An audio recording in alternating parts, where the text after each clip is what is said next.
Hello and welcome. Hello. Welcome to the first Sparks event, first edition, the Serendipity Forum at CERN in Geneva. The theme of today is Future Intelligence. Welcome to those who are here in the beautiful globe of science and innovation, and to all of you watching online. My name is Bruno Giussani. I'm going to be your host today. The artwork we just saw, by the way, well, if you ever wonder what happens in a collider, in a particle collider, that's one of the versions. It's an artwork based on the collision data from the Large Hadron Collider, which is here underground, 100 meters under our feet, and we're going to learn how that was made later in the session. So this is the first edition of Sparks. We had a digital launch last year, and this event is actually a 2-day event. There is a forum, took place yesterday, is a more specialized, closed event, and this public event today. Yesterday we had experts from CERN and from around the world discussing the same theme of today, future intelligence, and some of those discussions are going to percolate into our conversation today. But before we start, because these are strange times to do events like this, let me say that organizing an event in time of pandemic is not an easy task. Participants here are remote, many time zones, a lot of other considerations. So I want to compliment and thank the team, and especially CERN, for taking the initiative of bringing us back in presence after so much time. Of course, we want to ensure that all of those who are here physically will be here safely. And so here are the rules for the day for you here at the Globe. Please keep your masks on at all time, and don't forget distancing and hand sanitizing. So let's start. Sparks. The idea of Sparks is to explore artificial intelligence today and its possible evolutions, and how it overlaps with science, and especially with the science here at CERN, which uses AI in many ways already. And we're going to do this in a multidisciplinary approach. In the program we'll feature scientists, of course, but also ethicists, philosophers, psychologists, artists, and more. But before getting to the first guest, I want to invite the Director General of CERN to provide a glimpse into why CERN is so interested in artificial intelligence and its future. Please welcome Fabiola Gianotti.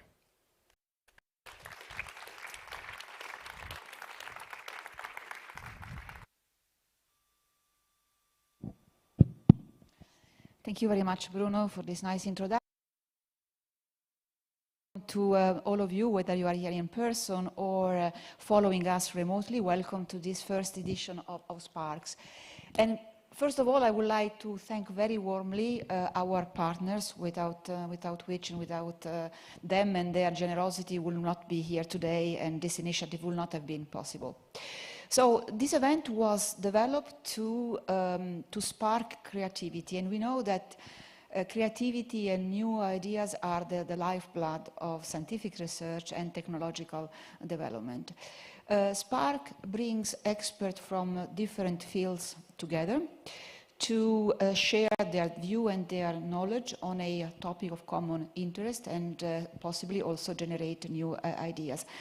And I would like to emphasize that, in my opinion, one of the main lessons that we learn from the pandemic is that collaboration across different disciplines, sectors, and geographical borders is absolutely essential for humanity to face today's challenges and crises, and for the future of society. The topic of this first edition, as already anticipated by Bruno Giussani, is artificial intelligence, which at CERN is getting and is becoming more and more important for our research, but also more important for society more in general. At CERN, artificial intelligence helps us run our facility and also extract the most interesting physics results from the huge amount of data that are recorded by the experiments. And in society, as you know, AI finds application range from healthcare to self-driving vehicles. Although there is of course huge potential for human advancement and progress thanks to AI, we have to make sure that, as for any other technology, AI is also used for the betterment of humanity and for the sustainability of the planet, so for good and noble goals. As Bruno mentioned, yesterday there has been a forum that has brought together leading thinkers in the field of AI.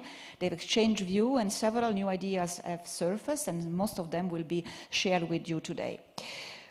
Before concluding, let me say that today we host you in this building called the Global Science and Innovation with a largely virtual audience.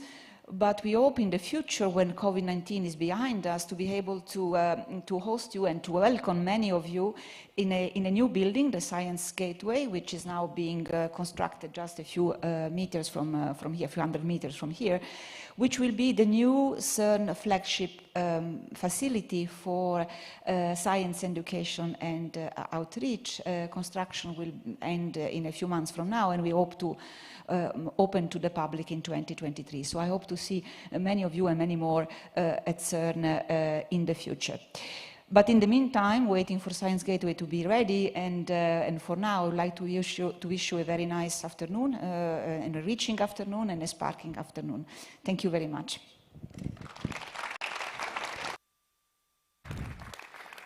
Thank you. Thank you, Fabiola.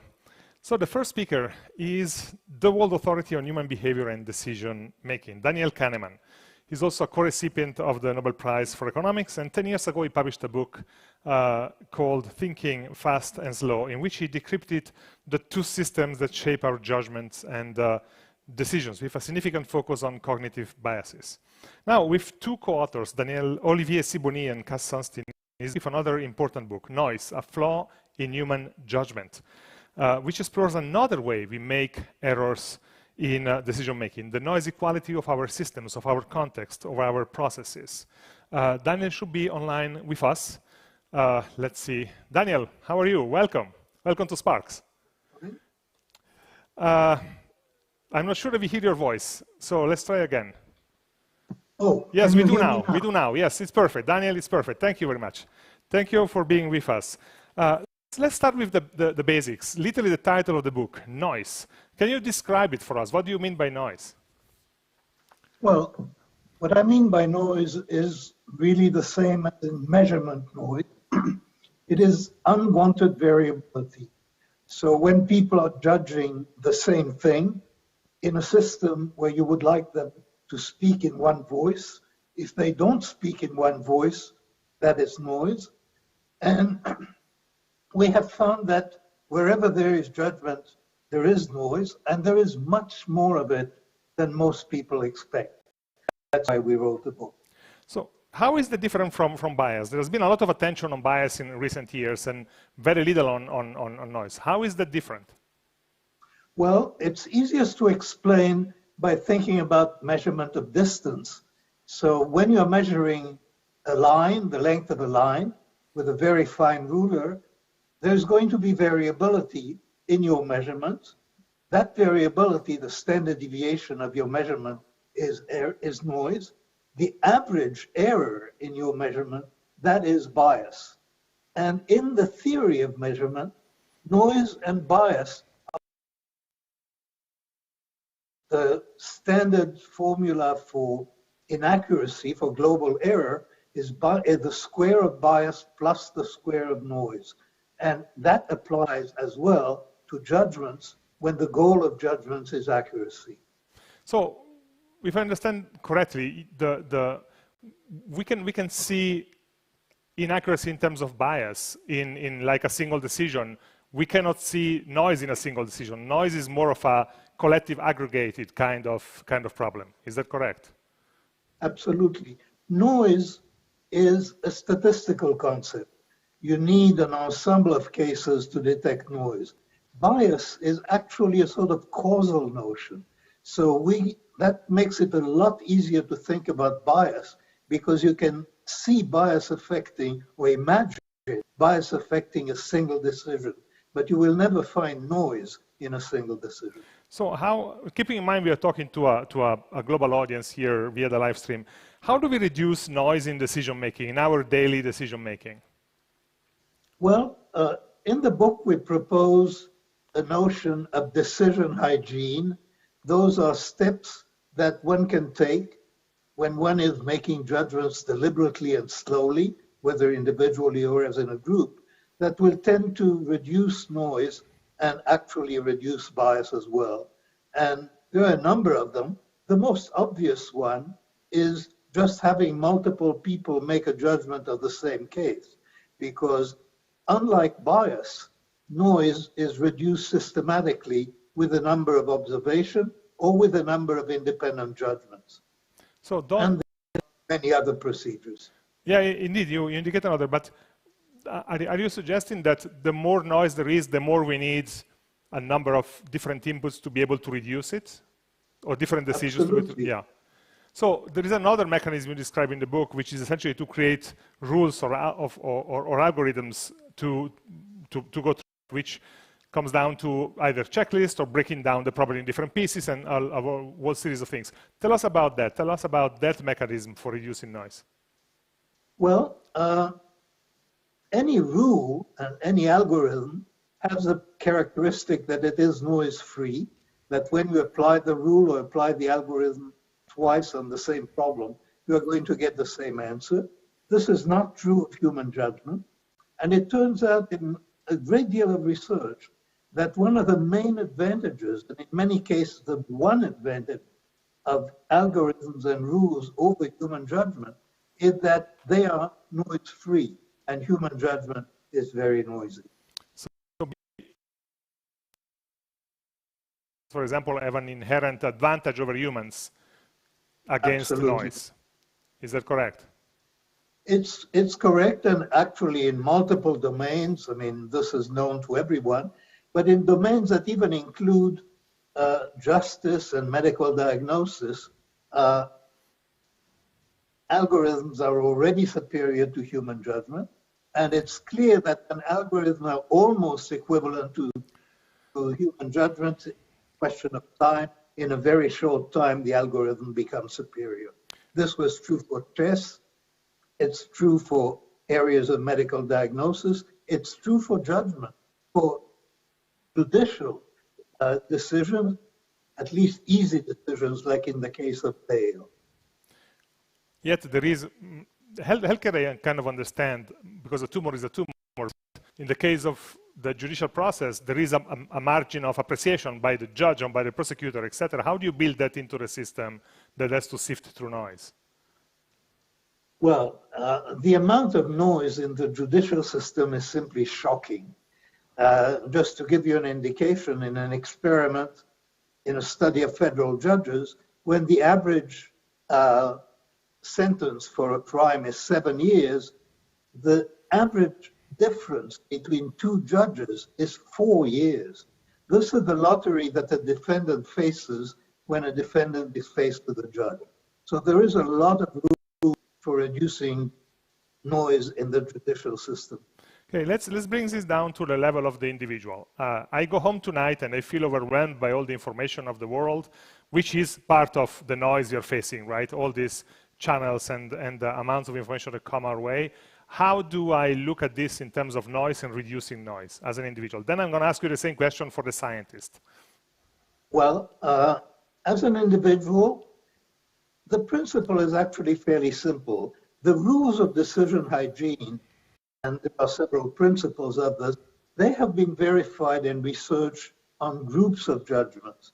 But in fact, the individual judge, the decision hygiene applies just as well when you're making individual decisions as when you are making repeated decisions. And so it's a matter of slowing down, but slowing down is only one aspect of it. It's what you do when you slow down that is likely. What we should do when you slow down exactly, what's the process there? Well, that is, of course, a long story, but to give one example, which is, it will sound trivial, except that people don't do it. It is that when you're facing a decision problem, breaking up the problem into aspects and evaluating each aspect independently of the others, and waiting to form a general until the end, until the profile of attributes is complete, that turns out to be non-intuitive, and it turns out to be quite important. There are two principles here. One, aspects of judgment have to be independent of each other. That's a basic statistical rule for efficiency. And the other is to delay intuition. Where there is judgment, you don't want to eliminate intuition, but you want to delay it so that it is based on as much information as possible. Those are the basic principles. How they work out in detail, one would have to read the book. Let me ask you two final questions. One is, we have seen over and over in the last several years algorithms being deeply biased. Is there a risk that they're going to be crippled also because there is too much noise in the data? Well, the main the bias in algorithm is not an inherent characteristic of algorithm. It's a result of mistakes that people make in building the algorithm, especially in the choice of dependent variables. So bias is really not inherent in algorithmic decision-making. And algorithmic decision-making is essentially guaranteed to reduce noise. And if it is based on a sufficiently large body of data and done competently, then algorithmic decision-making is going to be relatively free of bias and essentially free of noise. Now, are there some sectors or cases where reducing noise is not the goal? For example, there is a school of thought that thinks that some disorder, some messiness, some chaos is kind of fundamental for creativity, for example. Is noise essential to creativity? I think that there are the domains in which you want to reduce noise are fairly specific. And this is when you have, for example, an organization and individuals who speak for the organizations, like judges speak for the judicial system, underwriters speak for an insurance company, physicians in some sense speak for the medical system. Then you want the representatives of the system to speak in one voice. But when you want to solve problems, when you want to be creative, then of course diversity is essential. And diversity is essential in the process of decision-making before you reach conclusions. When you reach conclusions, you're hoping that there will be as little noisy as possible. Daniel, thank you for being with us and to be available for opening Sparks event. Thank you very much. Enjoy the rest of the day. Bye-bye. Daniel Kahneman. Thank you.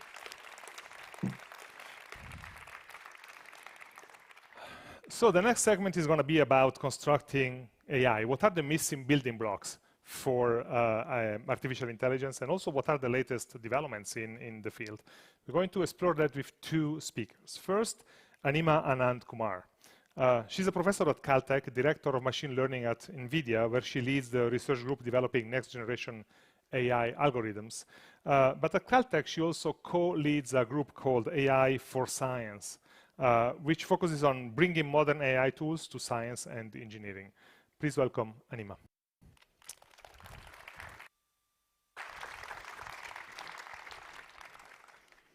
Thank you. It's a pleasure to be here, my first event since the pandemic, and such a great way to come out of it. So artificial intelligence is the most powerful force of our time. We've seen such impressive gains over the last few years. Now we are at the realm of language understanding, having models so large that they can produce coherent pieces of text. We are now looking to building intelligent robots both in the air and on the ground. And we are looking towards solving hard scientific problems such as discovering new drugs, and ultimately problems that are greatly beneficial to humanity. What has led to this progress is an impressive growth in model complexity. It's mind-boggling to think that the models have grown 30,000 times over the last 5 years, and it's doubling every 2 months. This is highly impressive.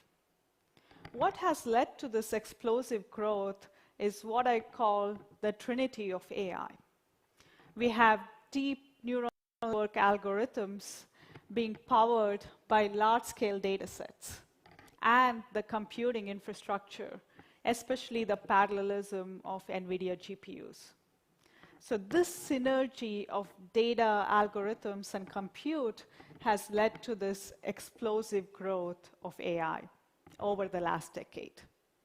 So the question is, where do we go next? Is this all what we need, or do we need to be much more mindful of the new algorithms we design? And to answer that, what we really need is to go for generalizable AI. Right now, most of AI is very narrow. It's trained for usually one task. On the other hand, that's not how our brain works. You just heard Daniel Kahneman talk about slow thinking. No, we have pretty good instincts, but so much of what we do doesn't just rely on that. We also have the system too, where we slow down. We look at all the facts, and then we reason about that. And what drives this is also interactive learning. We are always testing the environments. You see infants touching things, trying to walk, trying to look at everyone. That interaction is so critical to build this bridge from learning to reasoning. And that is what we need to build in our AI systems for broad generalization, for robustness so that it can work in the real world, and so that it can go to entirely unseen scenarios and make new discoveries. And one critical aspect of this slow thinking is the availability of feedback. In our brain, we are not just taking in external signals, such as from the retina, but we also have an internal model where there is feedback. And this feedback is slower than just the feed-forward mechanism. And this, in totality, creates visual perception. And so if we abstract these kind of concepts, such as feedback, we can build now neural networks that are not just a composition of feed-forward layers, but have an internal generative model and drive feedback to create more robust learning, and also be able to learn just few examples like humans do. And so this kind of inspiration in terms of how our intelligence is grounded in feedback can be greatly beneficial to creating better deep neural networks. The other important aspect is embodiment. Like I said, interaction is so critical for our learning. And so to do that, we need to create robots that are intelligent. So you see this impressive Atlas robot, Boston Dynamics robot, that can do an impressive backflip. But what is more lovable and what is more intelligent? It's the dog, right? So even though it may fumble, it may fail, it's learning, it's taking our commands, it's always adapting. And that kind of intelligence is still far from what the robots can do. And so how do we enable robot learning? At NVIDIA, we built the platform called Isaac that can have physically valid simulations accelerated by GPUs. And with this, we can now try all kinds of different experiments, right? You can do treadmill in different speeds. And we can also build primitives and learn how to mix with reinforcement learning. And with this, with the multitask setting, we can now test the robot in entirely unseen scenarios. This baseline with no learning is going to fall on this proverbial banana peel with no friction, but the learned robot is more robust. And also we can transfer it to the real world, to the real robot, and show robustness and have different tasks be done in the real world as well. So this notion of going from simulation to the real world can enable embodied AI. And that requires not just the design of new environments, but also new algorithms with a notion of hierarchical learning to enable, finally, robust real-world deployment. The other important aspect is safety. We don't want our drones to crash, right? We want it to be intelligent and adaptive. So this drone here is tracking trajectory very close to the ground.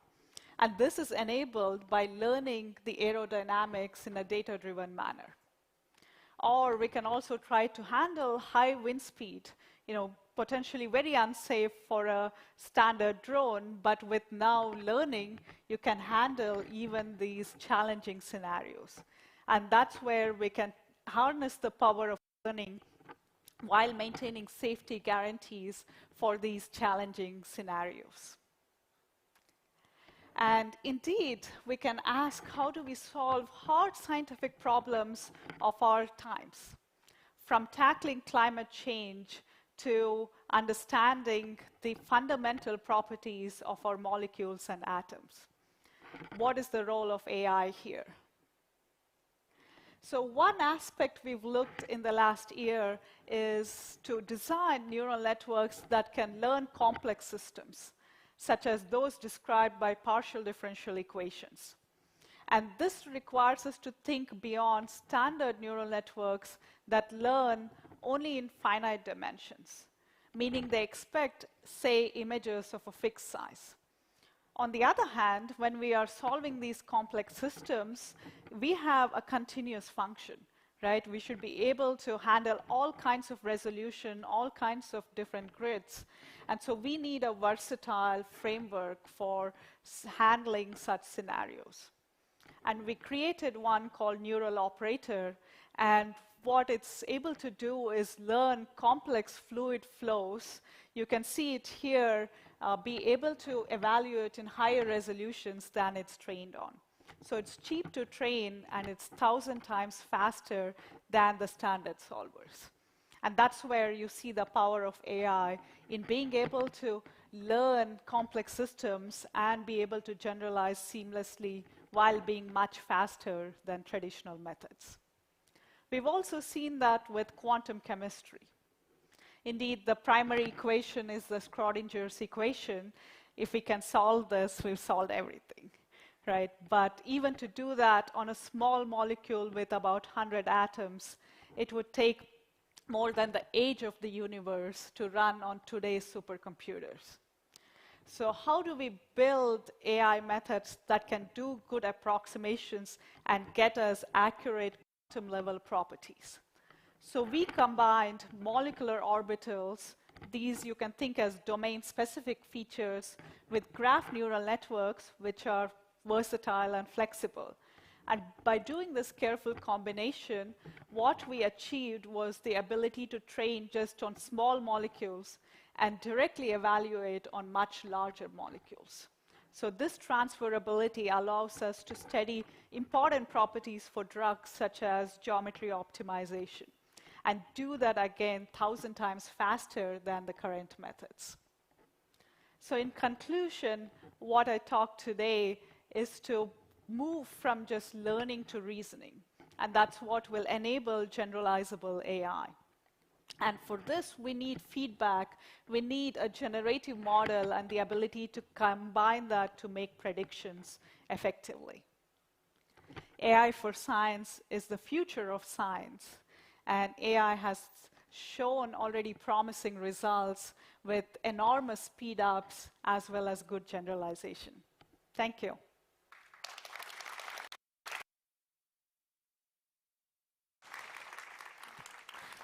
Thank you, Mina.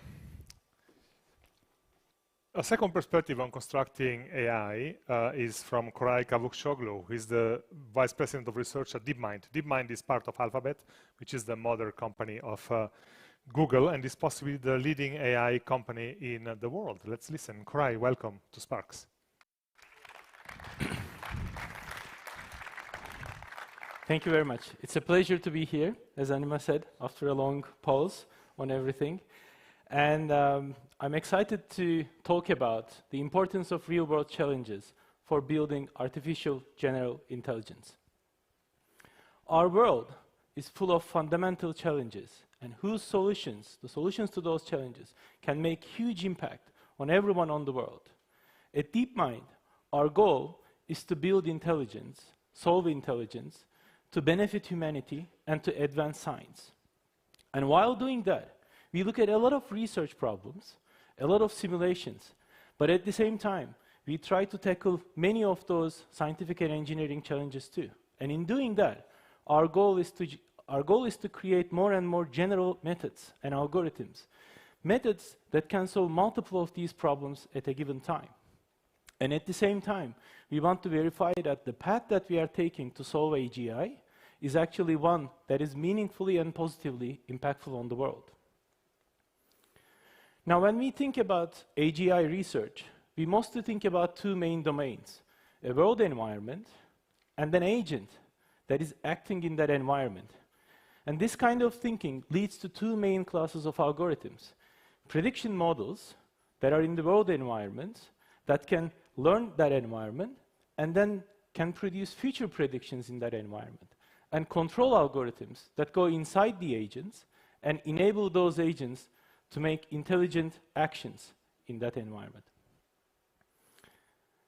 Now, a successful path to developing AGI has to have solutions and understanding for the problems in both of these domains. For example, AlphaFold is a great achievement. To be able to predict the 3D structures of proteins is already a huge leap forward in biology. And we hope that it will help understand diseases better and potentially lead to better drug discoveries. On the control side, we have developed agents which learn to play challenging games like Go by themselves. And also we have worked on industrial control systems. Today, I'll give two examples of new research areas that we have worked on, one from each side of these domains. First, a collaboration that we have done with the UK Met Office, which provides meteorological forecasting, but at the same time, it is a leading research institute in climate science. Together, we have looked at the problem of nowcasting. It is the capability of being able to predict the rainfall in the next 5 minutes to 2 hours. This is a critical ability because it impacts decision-making in important areas such as emergency services, energy management, flood warning systems. And weather prediction is a very challenging problem. It is almost impossible to precisely model with classical techniques. At the same time, it is a domain where there is a lot of data available. And with the current AI methods that we are developing, we can leverage that data. We can learn from that data, and then we can use those models to make future predictions. The models that we have developed for this particular work has actually been researched using research data sets to generate images and videos. And it is a great example that we see these models transferring from these research domains into something so critical, into an application like predicting accurate weather patterns. Here you see the comparison between the patterns generated from our model and the ground truth. To be able to create such accurate predictions, the model relies on two main components: a spatial and a temporal component, working together to produce these patterns. What is important is this model is trained only from data in an end-to-end manner. And once it is trained, taking 20 minutes of weather data, it can produce predictions up to 2 hours into the future. In our AGI research, these prediction models are in the environment space, and the predictions, the future forecast produced from this model is then used by the agent, in this case real humans, expert forecasters, who actually get help from the predictions of these models to make better decisions, better forecasts. I think this is a great example how AI models can actually be useful in the context of human decision making. It is also an example where I hope that this model is actually contributing to the understanding of our climate. The second example that I wanted to talk about on the control side is a collaboration that we had with EPFL, leading research university here in Switzerland. With their experimental fusion reactor, we looked at the problem of plasma control. Fusion is one of the root node solutions to probably the biggest problem in the world. And in itself, it contains multiple significant challenges. And plasma control is one of them, which we have focused. It's a domain where we do not have a lot of experimental data. But physicists over the years have created very accurate simulators. And using those simulators, we can train agents, we can train control systems that learn by interacting with that simulator. And only through that interaction with the simulator, we can train very accurate control systems. And then, with zero-shot transfer into the real fusion reactor, they can successfully control the plasma. The algorithms that is developed in this case were actually first developed in our robotic research domain. And then it is great to see again that these algorithms actually can be transferred to a challenging application like plasma control in fusion reactors. Here you see the inside view of the tokamak reactor. And on the right, you see the reconstruction of the plasma. You can see that the AI policy can precisely control the shape and location of the plasma. And it learns to do this only by following the blue dots that you see. It is very important to be able to do that, because the plasma inside the reactor is actually even hotter than the sun. So to be able to control its shape and location so that it doesn't touch the boundaries, the walls, and an efficient structure is a critical problem. The system learns to do that by using around 100 input measurements from the reactor and outputs control signals for magnets. And it has to repeat that 10,000 times a second on such a high frequency. Moreover, it is not able to do that only for that particular configuration. It is actually a general system that can do many different configurations. And it is important to be able to generalize to these many configurations, because these different structures help the fusion researchers understand their problem better. We hope that with the capability that AI brings to do easily doing plasma control, the researchers in fusion can actually come up with new ways to think about their problem and better progress in their research. In both of these examples that we have looked at, we have collaborated with experts in their domains. And they were excellent collaborations, and a huge thanks and credit goes to those teams. I believe that AGI is one of the most important things that we can work on as scientists. And while doing that, obviously we have a lot of challenges in our own domain in terms of learning to transfer, learning efficiently, understanding causality, and understanding time. But we will continue to apply our methods to these real-world challenges so that we can get to more and more general algorithms and make sure that we are making positive impact. Just like AlphaFold, weather prediction, and plasma control, there are many other scientific and engineering challenges in the world.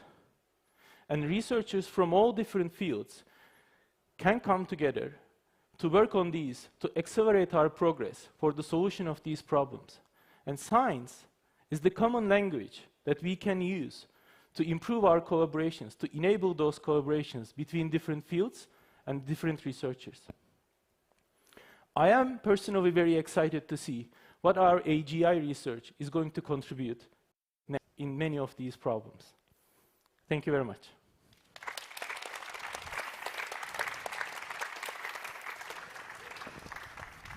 Thank you. I think I want to clarify first a question of language, because you spoke about generalized AI, you spoke about artificial general intelligence. So what's the difference here? Clarify for people listening. Yeah, so for me, like, generalization is much more of an emphasis, right? Going beyond narrow generalization between training and test data of the same distribution to more broader generalization.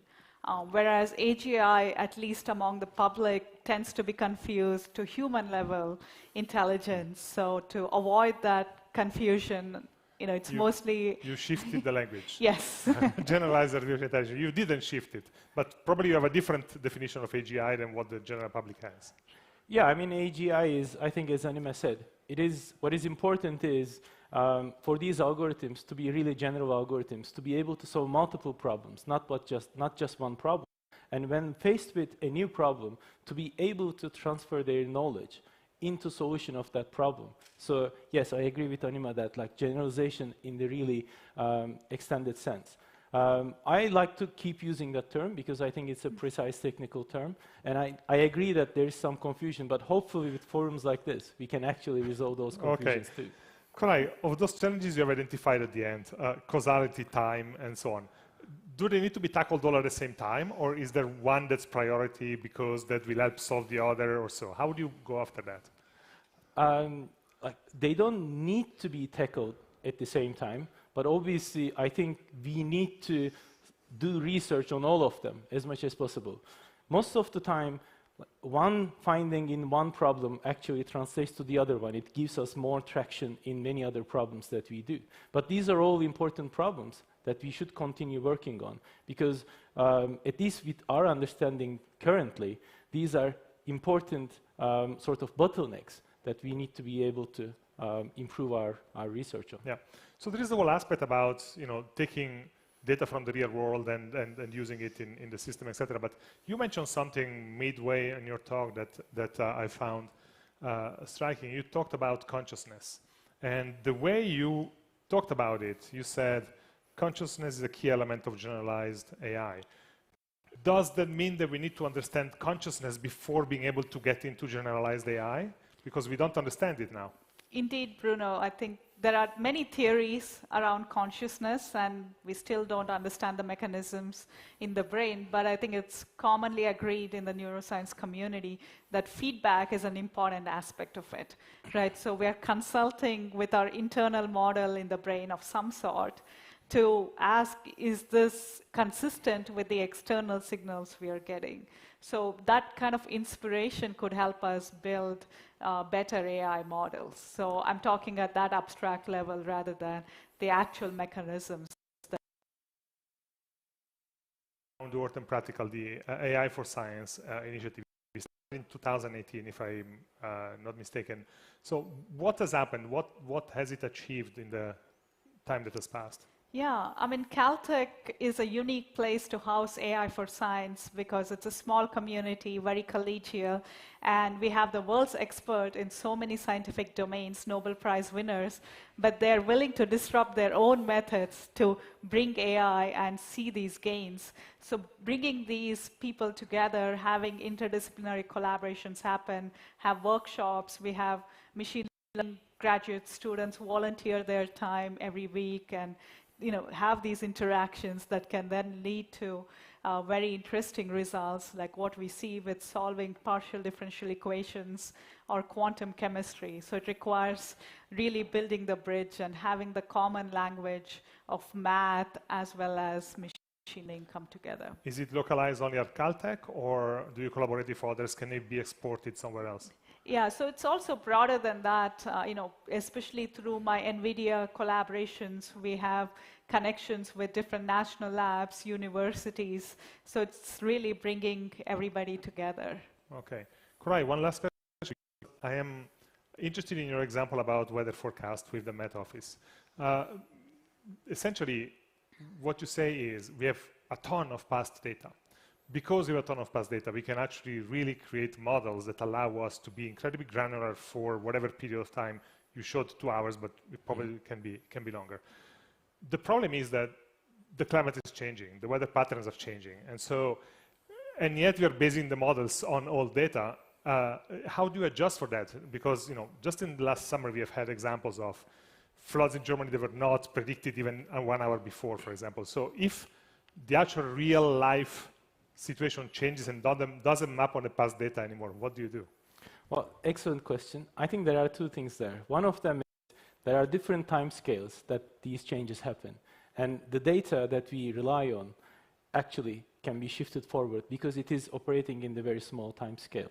But more importantly, what you are pointing to is actually an excellent problem, which one of the fundamental problems that I mentioned about like transfer, learning efficiently, being able to continue your learning, not necessarily just train something as a snapshot in time, but actually a model that can continually ingest data and continuously update its model and learn from. That is another big challenge that a lot of research is going in today. Okay. Anima, Koray, thank you. Thank you very much. Thank you. Thank you.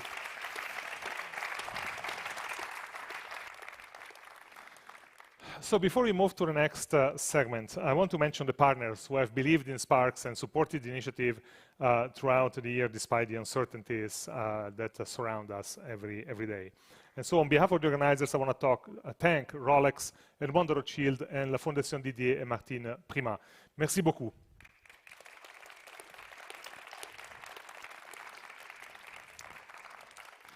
Also, remember that mapping at the beginning, based on the data from Hadron Collider that took over half of the globe? Well, I want to understand how it was made, because there were reasons why it was made like that. So I want to invite Ferdi Alici from the company who created it, Studio Ouch, to come on stage and tell us about it. Thank you. Ferdi, explain how that thing was made. Oh, it was amazing, actually. All that thing starting with the Claudia invitation. Thank you so much about that. So we collaborated with the machine learning of the CERN team, approximately 2 months as a guide, as a mentor. That was amazing time in our studio because we could understand to the 2-particle moment time inside of the CERN. So the data used in this research provided by the particle accelerator is the recording of the moment that the 2 subatomic particles collide. So these collisions are such infinitesimal events that for human projection of time and space, they are virtually non-existent. Yet through the power of modern science, a collection of events as feeling as the collision of 2 subatomic particles yields gigabytes of multidimensional data that in turn could be used to unlock mysteries of the universe. So we are using the data as a paint, algorithm as a brush. We're trying understanding the boundaries of art, research by research relationship between art, science, technology, AI, and new media art. Which is also a way to take that complexity and bring it down to a visual level that is understandable by the general public. Now, tell me, this is one version, but you could have developed an infinite number of versions based on the same data, right? Yes, exactly. Actually, we use the auto-counter algorithms, a kind of the machine learning, so we can use the 40-dimensional data from the CERN, and we optimize that data as a 7 or 8 different dimension data, and we can use that data as a transform, as an architectural installation from that AI output. Okay, I think we're going to keep in mind that metaphor of the data as the paint and the algorithm as the brush. Ferdi, thank you very much. Yes, thank you. Thank Great you. job. Doing very Yeah. well. So AI is a field that's developing very fast. Actually, see in the presentations already several examples of real applications.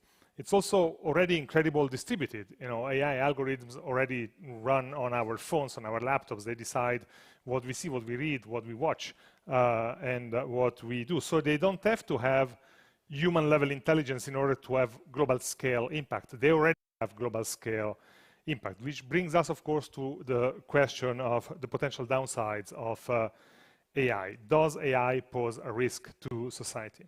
Now, our next guest is coming in virtually. Jan Tallinn is the founding engineer of Skype, an application, a piece of software that's transformed the way we communicate.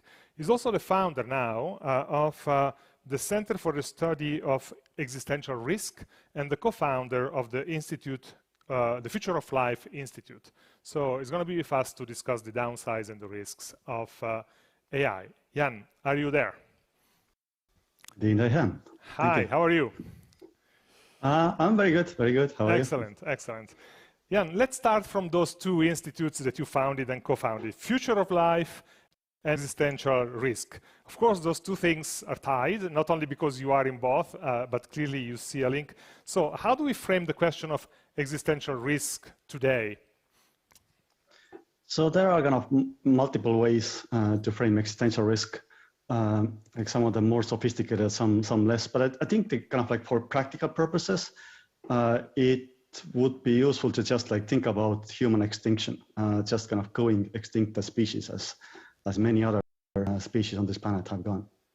So the context in which we operate generally, historically, forever, since the beginning of time, has been dominated by one dominant species. And for the last several 100,000 years, it has been humans. Basically, what you're suggesting with the work of these two institutes is that this may be about to change. Indeed. I mean, I totally agree with Anima, who said that AI seems to be the most powerful force of our time. And indeed, I'm kind of worried that it might be kind of too powerful for our own good. So you've put out a list a while ago of the top existential risks, and AI comes first, even before synthetic biology and others. Unknown unknowns, I think, was the third one. Tell us what are, in your view, the main dangers of AI as it is developed today. Make us a short list, like the top 2 or 3. I would say that like there are short-term dangers and long-term dangers. So like and short-term dangers are basically dangers from AI that was invented a few years ago and that is now getting deployed. Things like face recognition, helping increasing the power differentials and whatnot, and like biases in decision making. But then like there are long-term concerns, and long-term concerns are about AI that doesn't exist yet, but possibly could be invented. I mean, later today or next year or next decade.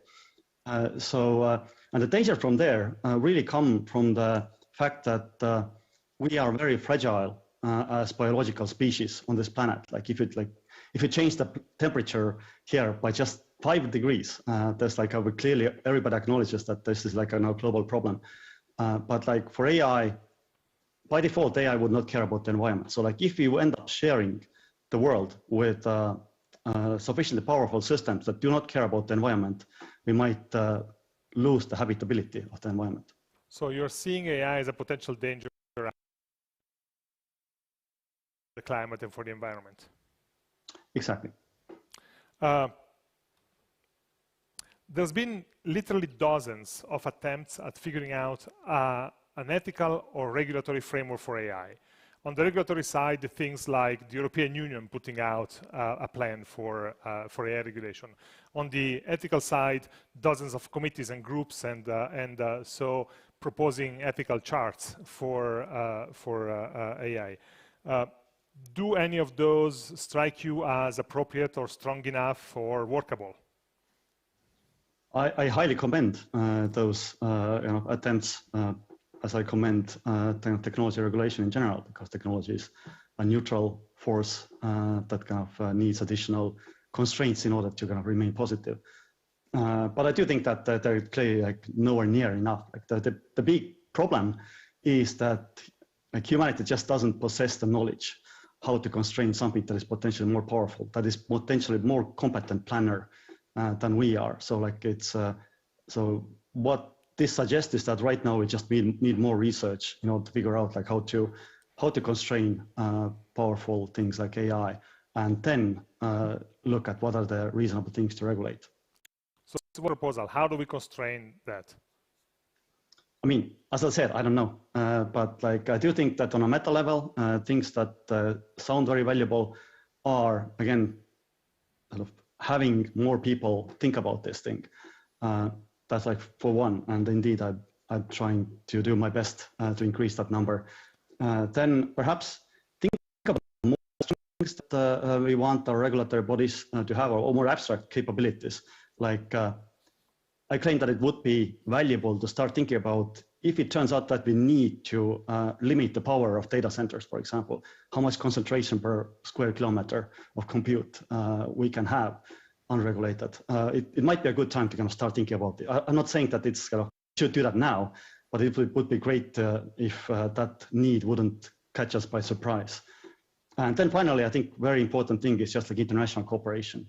Thinking about like this AI thing, if it gets sufficiently powerful, it will impact us as species. It's not going to be like US thing or Chinese thing or European thing. It will be like a kind of thing that just like COVID affects everyone on this planet.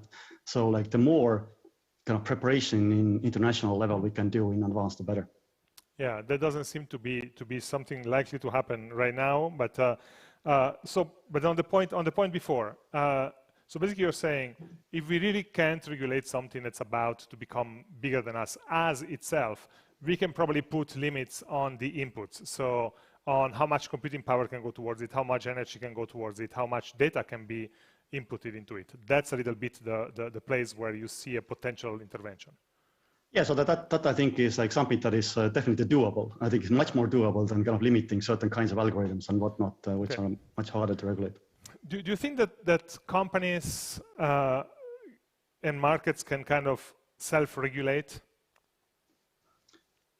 There is a lot of hope that I have in that area, indeed. For example, I used to be on the board of DeepMind, from where Corey is, and like one big push that I kind of report was successful to actually have people that are working full time on long-term safety issues. And I think as there's certainly like a massive increase in kind of awareness among AI researchers in general that this is a big problem that we need to do our homework on, and therefore I'm going to remain optimistic that people who are kind of close to the trenches, so to speak, actually are going to do a lot of homework.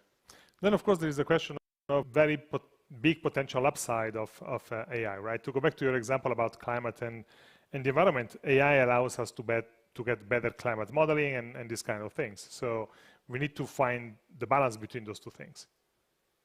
Oh yeah, so I mean, I care about all the existential risks. If we go extinct, like I don't think it's so important, like which way we do.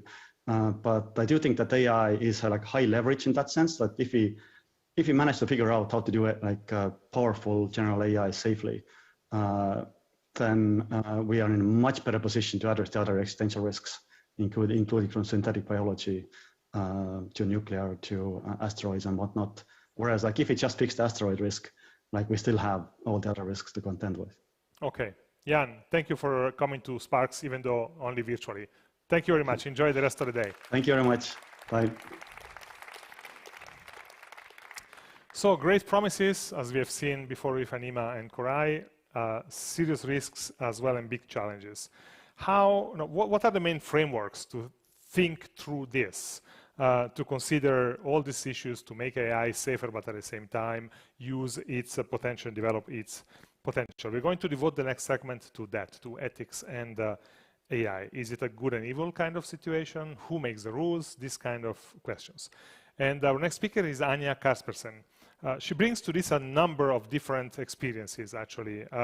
She's been in humanitarian work with the International Committee of the Red Cross. She has been in global affairs with the UN Office for Disarmament Affairs, and is now a senior fellow at the Carnegie Council, focusing on ethics and international question. Anja, the stage is yours.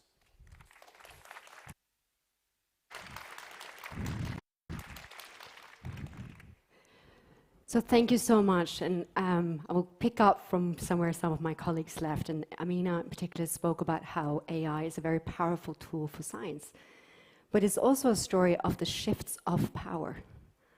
Who holds power? Who has agency of influence in this new world? And while it's clear that AI systems offer opportunities across various domains and contexts, which we heard some about, what amounts to a responsible perspective on their ethics and governance is yet to be realized, and few have accomplished any real impact in modulating its effects. And we know that AI systems and algorithmic technologies are being embedded and scaled far more quickly than the maturity of the technology supports currently, and existing governance frameworks are still evolving. But why are we not getting it right? Allow me to share a few reflections, and maybe along the way debunk a few myths, or at least leave you with some questions to ask.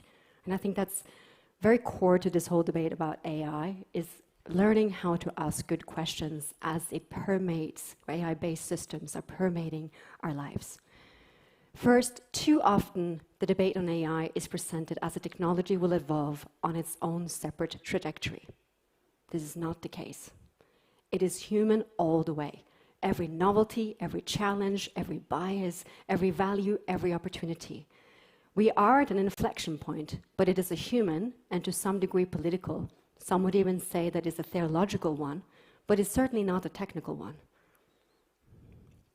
Second, Many of the existing dialogues are too narrow and fail to understand the subtleties and life cycle of an AI system, and there's sometimes limited functionality and impact. We heard some of this task orientation as we discussed, the various cases of AI, and it's important to remember that. It is a very task-focused tool currently. Moreover, the scientific methods and complexity underpinning what and the how and the why of an AI system is poorly understood by decision makers. We thus need a better scientific and anthropological intelligence, both when building foundational models, but also in how we think about future applications of artificial intelligence. Third, the debate focused on some aspects of ethics, while ignoring other aspects that are more fundamental and sometimes more challenging. For example, what potential might they have to perpetuate existing inequalities and create new ones? We heard Daniel Kahneman speak about the noise in decision-making, about the human complexity in decision-making, and how some decisions might perpetuate certain biases, while a machine algorithm is no different. But in the ethics field, this is called the ethics washing, creating a superficially reassuring but illusory sense that ethical systems and issues are being adequately addressed to justify pressing forward systems that end up deepening current patterns. Fourth, I call it the overfitting, overpromising, overpremising, and under-delivering trap. In a variety of sensitive systems, from healthcare to employment to justice to defense, we are rolling out AI systems that may be brilliant at identifying correlations, but do not understand causation or consequences, something that also Koray spoke to. This carries with it significant risks, especially when deployed into politically fragile context or when deployed in the public sector. Fifth, discussions on AI and ethics are still largely confined to the hour. More informed public discourse and serious investment in civic education, digital literacy, diverse participation, as we also heard in the Daniel Kahneman address, transdisciplinarity around the societal impacts of the biodigital revolution is highly necessary. Sixth, too much of what the generally currently perceives about AI comes from sci-fi tropes and blockbuster movies. We need better ways to communicate to the public that beyond the hypothetical risks of future of AI, some of which we just heard about, there are real and imminent limitations posed by why and how we embed AI systems that currently shape everyone's daily lives, and who gets to decide when and how to do it. Seventh, the public discourse on AI is not sufficiently addressing downstream consequences, too often focus on myopic tech solutionist optimization approaches, rather than what problem we're trying to solve and what that problem requires. Sometimes that's not AI. I call this the AI pixie dust problem. This includes how to reduce any potential environmental impact from resource-intensive computations, issues concerning data ownership, to how we cultivate talent, build digital literacy and AI fluency, and create shared spaces and vernacular to share insights. We spoke about science as a new language, but it's also important of making sure to have a transdisciplinary dialogue that we have a shared vernacular to really be able to do that meaningfully. Specific hard questions rarely enter into the public discourse, despite its importance to safely embedding AI systems into the public realm. These include concerns about the interruptibility of AI systems. How and can we truly design and build both fail-safe but also fail-secure mechanisms into AI systems, so they safely interrupt and protect themselves if an unexpected change in circumstances, be that weather patterns or something else, leads them to cause harm or the potential of harm. The jury seems to still be out on this one, and regulations remain embryonic or opaque at best. Interoperability is another underappreciated problem. From autonomous vehicles to financial technologies and defense applications, no matter how well designed an individual system may be, there is a potential for unanticipated consequences if it is not able to operate smoothly with other systems. Additionally, the reach of AI systems into every aspect of daily life was dramatically accelerated by the pandemic lockdowns, which shifted more social and economic activities into the digital world. Leading technology companies now have effective control of many public services and digital infrastructures through procurement or outsourcing schemes. Governments and healthcare providers deployed AI systems in proximity tracking and in tracing applications and bioinformatic responses at an unprecedented scale. This has triggered a new economic sector organized around the flow of biodata, our biodata.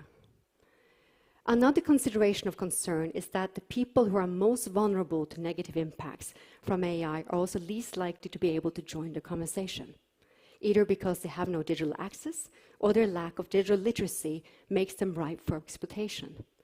Such vulnerable groups are often theoretically included in discussions, but not empowered to take a meaningful part in those same discussions. This engineered inequity, alongside human biases risks, amplifies otherness and worse, othering, through neglect, exclusion, mis and disinformation, with significant consequences. And these are real issues we need to tackle. More insidious, perhaps, is the wider debate on intentionality versus unintentionality of the effects of technology, going beyond traditional discussions of dual use.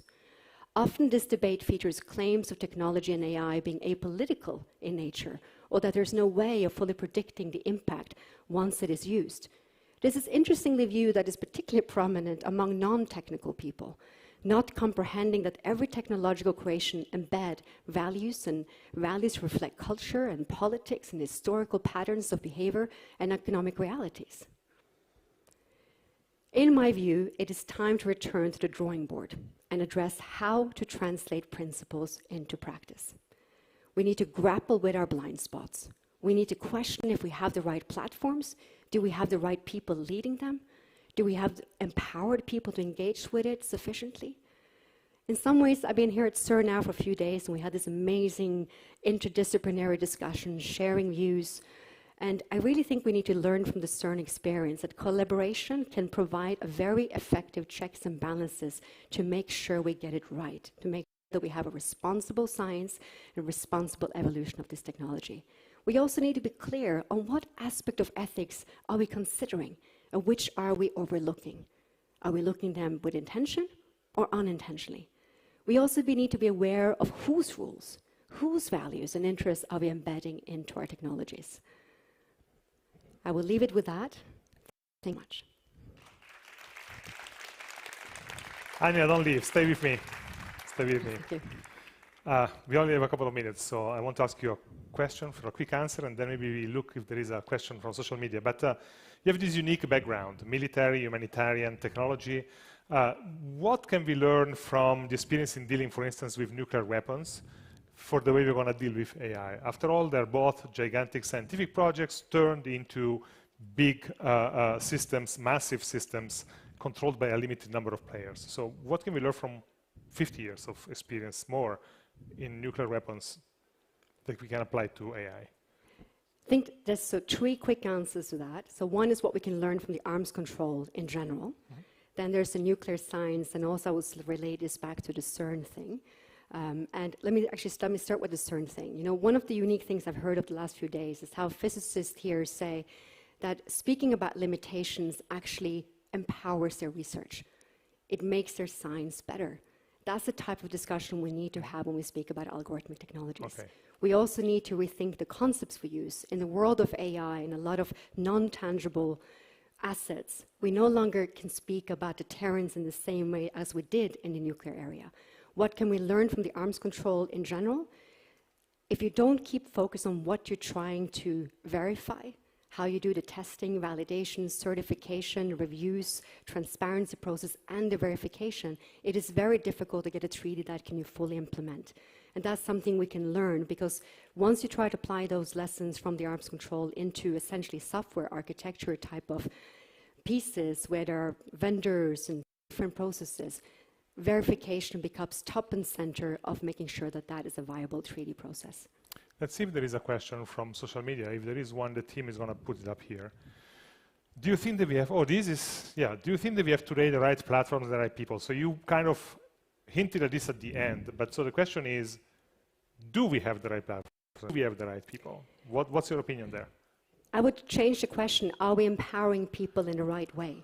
Okay. To actually engage in this discussion. What I'm seeing for where I stand is there's a general lack of what we call AI fluency or digital literacy.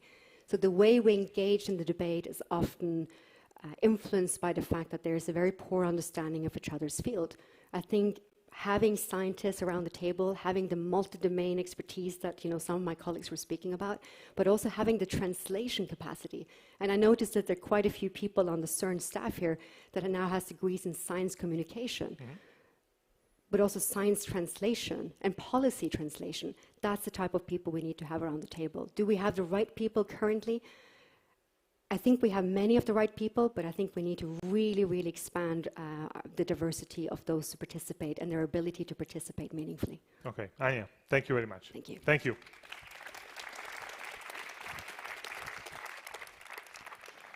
So we're going to shift perspective from the risk of AI becoming our worst enemy to the potential of being our best friend. And many researchers are actually focusing on that. There is a subset of that field, which is social embodied AI. And the place where that's happening faster than elsewhere is, of course, Japan, where we find our next speaker. Hiroshi Ishiguro is a professor at the Department of Systems Innovation at Osaka University. He could not travel to Geneva, but he sent us a talk on video. Let's watch.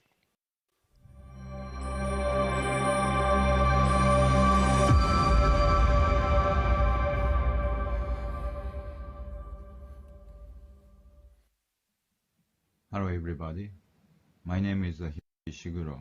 I'm going to give a short talk about my work, interactive robots and future societies. So this is my goal. So I want to realize human-robot symbiotic societies by developing the interactive robot technologies, the human-robot symbiotic societies. I have started my robot project around 2000. I have spent more than 20 years so far, and I have created these humanoid robots. So why do we need humanoid robots? The reason is simple. The human has a brain that recognizes humans.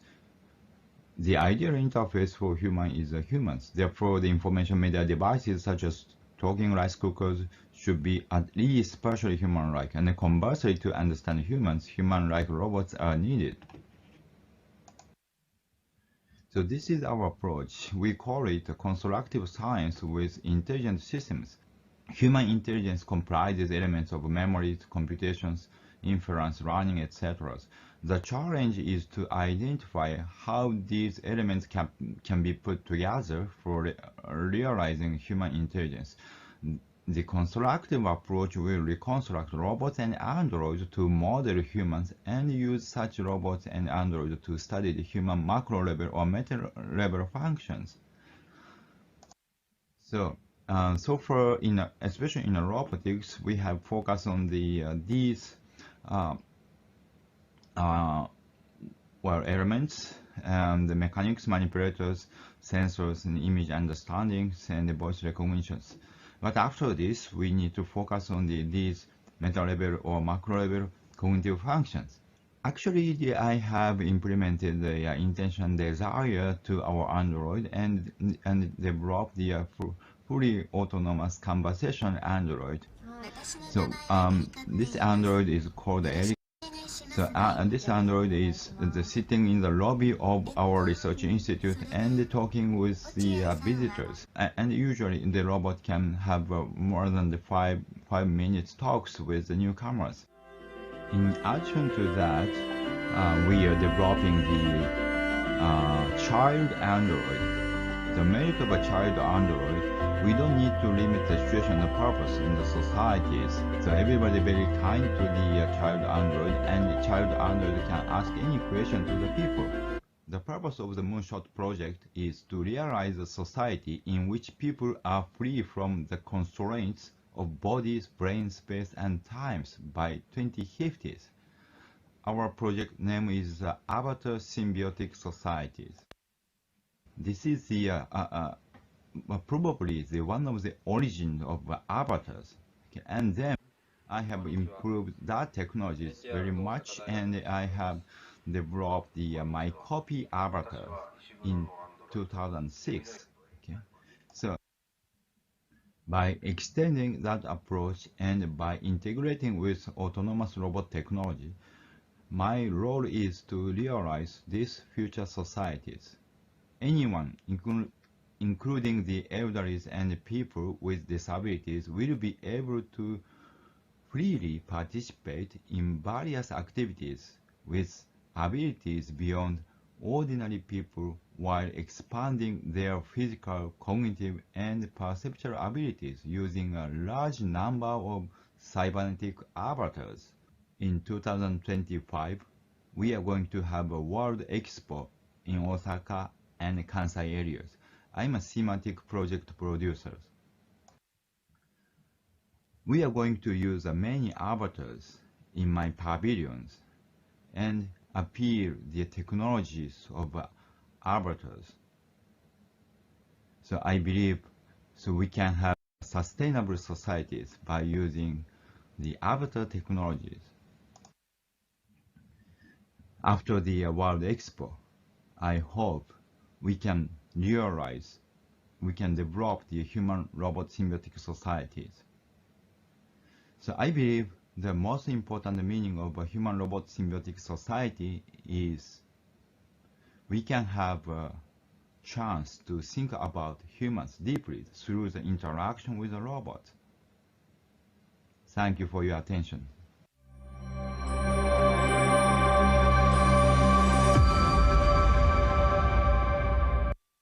Now, it's the first time I hear about one individual having its own pavilion at a World Expo, but apparently he is. So in 2025, we will get a proof of concept of that idea of an integrated society between humans and in artificial agents. Now, the idea of a space shared by humans and non-humans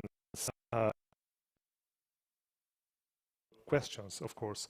So to help us understand some of them better, our next speaker is Luisa Damiano. She's an associate professor of logic and philosophy at the University of Messina in Italy. Luisa, the stage is yours.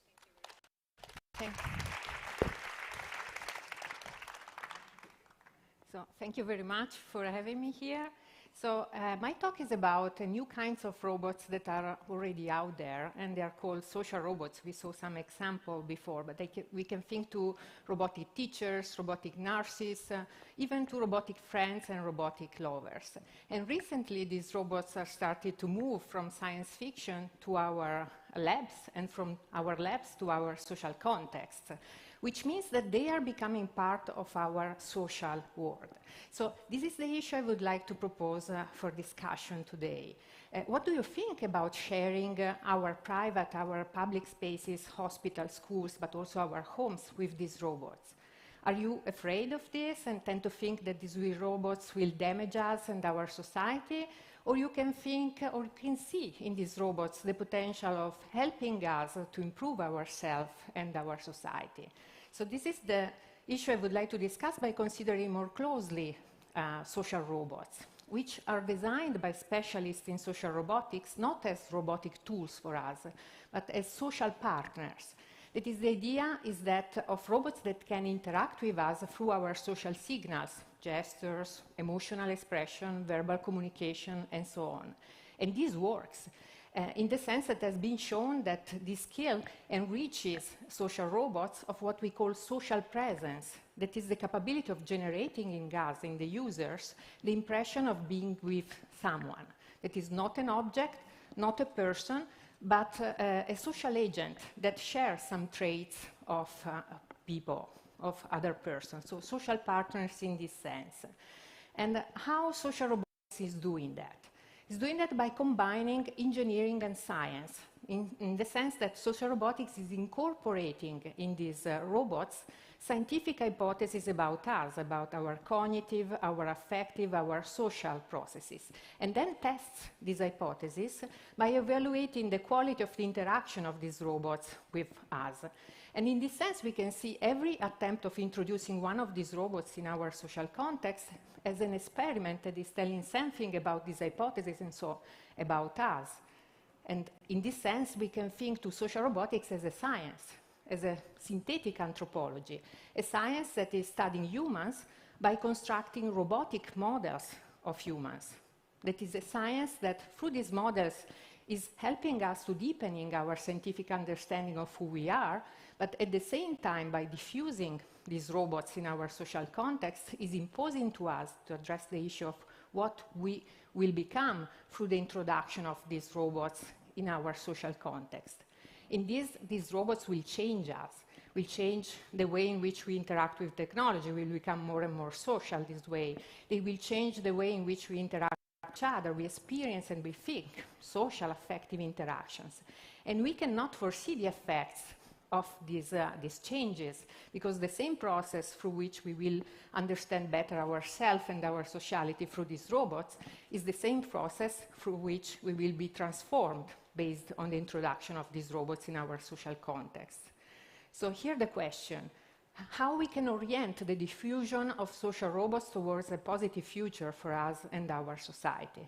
And this is one of the main questions of a new field in philosophy and ethics of technology, that is ethics of social robots, a field that is divided with regard to this point. Indeed, the mainstream in this field tend to recognize in this technology a cheating technology that cannot be beneficial to us. The idea is that these robots are not capable of establishing social relations like ours, so they are fooling us in making us believe they can. On the long term, the concern is that we will prefer to interact easily with these robots than difficultly with other humans. And so these robots, the diffusion of these robots will produce a radical form of social isolation, which are good points. These are concrete dangers inherent to this technology. But if we consider this point of view more closely, we can see that it can be more harmful than helpful. Let's consider a controversial example of a robot that is produced and commercialized today, a kind of robot, and that is a sex robot with an integrated rape option that is programmed to resist to the advance of the users in such a way that the user can impose to the robot sexual acts. If we consider this kind of robots, applying the logic that is underlying the ethical condemnation of these robots, we can see in this violence only simulated violence, because it cannot be more real than the simulated suffering of these robots. And so we can start to see the limits of this point of view. In the sense, it's a point of view that on one side allow the users to consider unreal the violence they are exercising on these robots, which can be problematic considering that users tend to see in these robots social partners, not objects. On the other side, it fails in engaging the ethical inquiry in understanding how the interaction with these social robots is changing our ethical and our social behavior. So the most likely outcome of this kind of approach to the ethics of social robots is not the banning of these robots, but is an evolution of social robotics without a focused ethical research, without focused ethical guidelines. So the most probable outcome will be a social robotics driven by economical interest, so producing more of these robots than other kind of robots we are already producing, like socially assistive robots designed to help, for example, children with special needs to improve their social skills, heavily criticized by this point of view. So that's why, in my view, it's very important now in the next years to propose alternatives to this ethical approach to social robots. Alternatives that are betting on the possibility of using these robots as tools of self-development for us. So the idea is that of accepting the challenge that these robots are proposing to us and trying to create a positive synergy between the process of self-knowledge and the process of self-transformation that we are undergoing through the diffusion of these robots. So the idea is that, for example, express this idea in an approach that we are introducing now as a synthetic ethics. The idea is that of a research, ethical research integrated in specific projects of production of social robots with a double aim, studying the effects on our social behavior, on our ethical behavior of the interaction with these robots, case by case, and then engaging the ethical inquiry in producing better robots and guidelines to use better.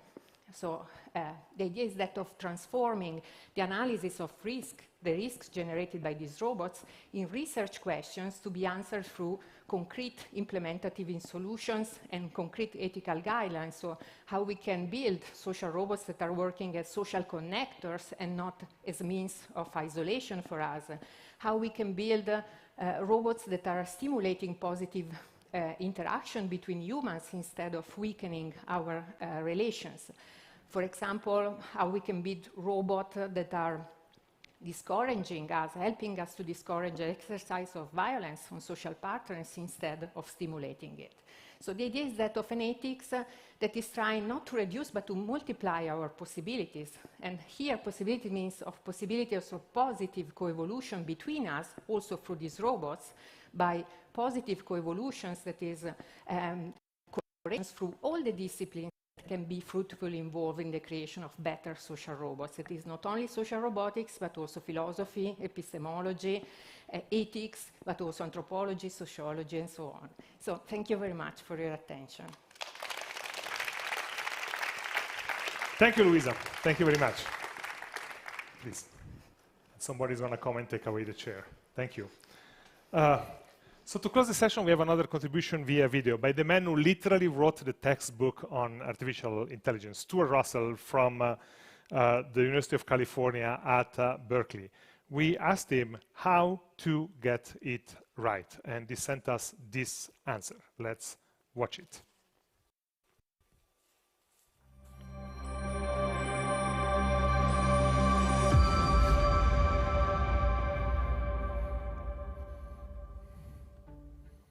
Hi, I'm Stuart Russell.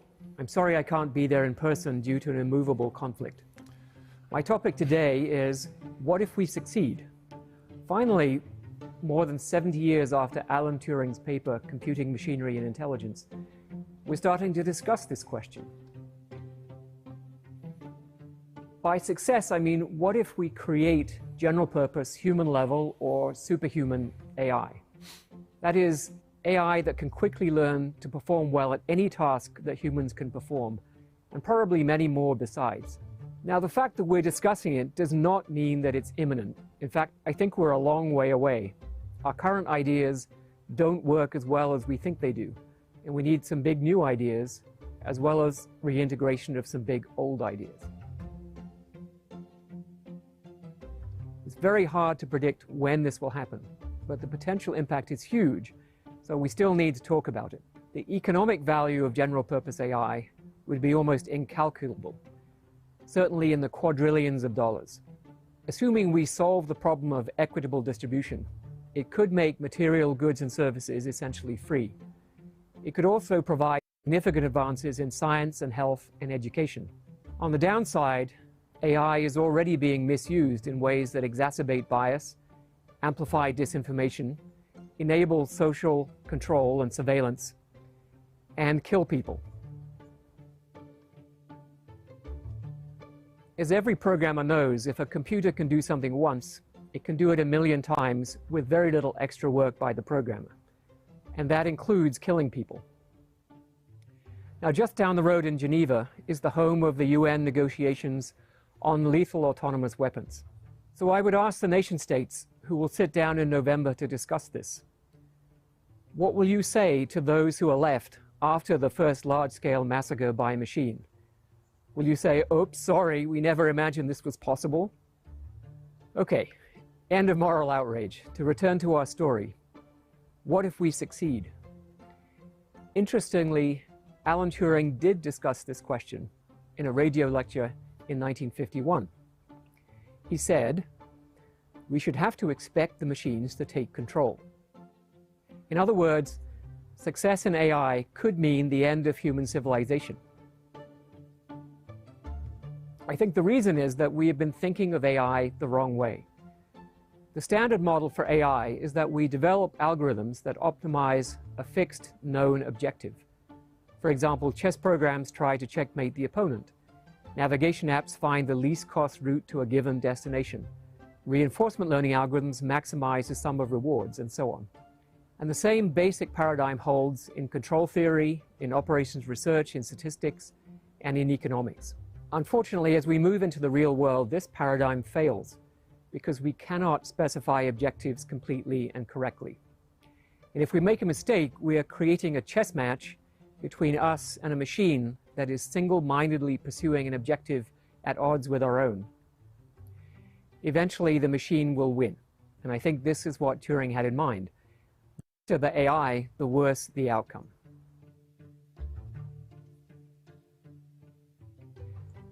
So maybe the standard model is wrong. If we can't specify objectives correctly, it's insane to build machines that require fully specified objectives and then treat them as gospel truth. Instead, we need machines that know that they don't know the true objective, which is our true preferences about the future, even though that's what they must pursue. So this new model for AI is strictly more general than the old one, but it is still solvable. We call this an assistance game, and the algorithms that solve assistance games behave in new ways. They ask permission before carrying out plans that change the world in ways whose values they don't know. They form minimally invasive plans that change the world as little as possible. And they allow themselves to be switched off. In general, they're characterized by the flow of preference information from humans at runtime. And it is rational for us to deploy such algorithms because they are provably beneficial to us. We're just at the beginning phase of developing the new model, and there is a vast research agenda that brings in questions from moral philosophy, social sciences, cognitive science, neuroscience, and so on. The arrival of general-purpose AI is quite unpredictable, which means it's important to be prepared. In my view, that means steering AI in a new direction sooner rather than later.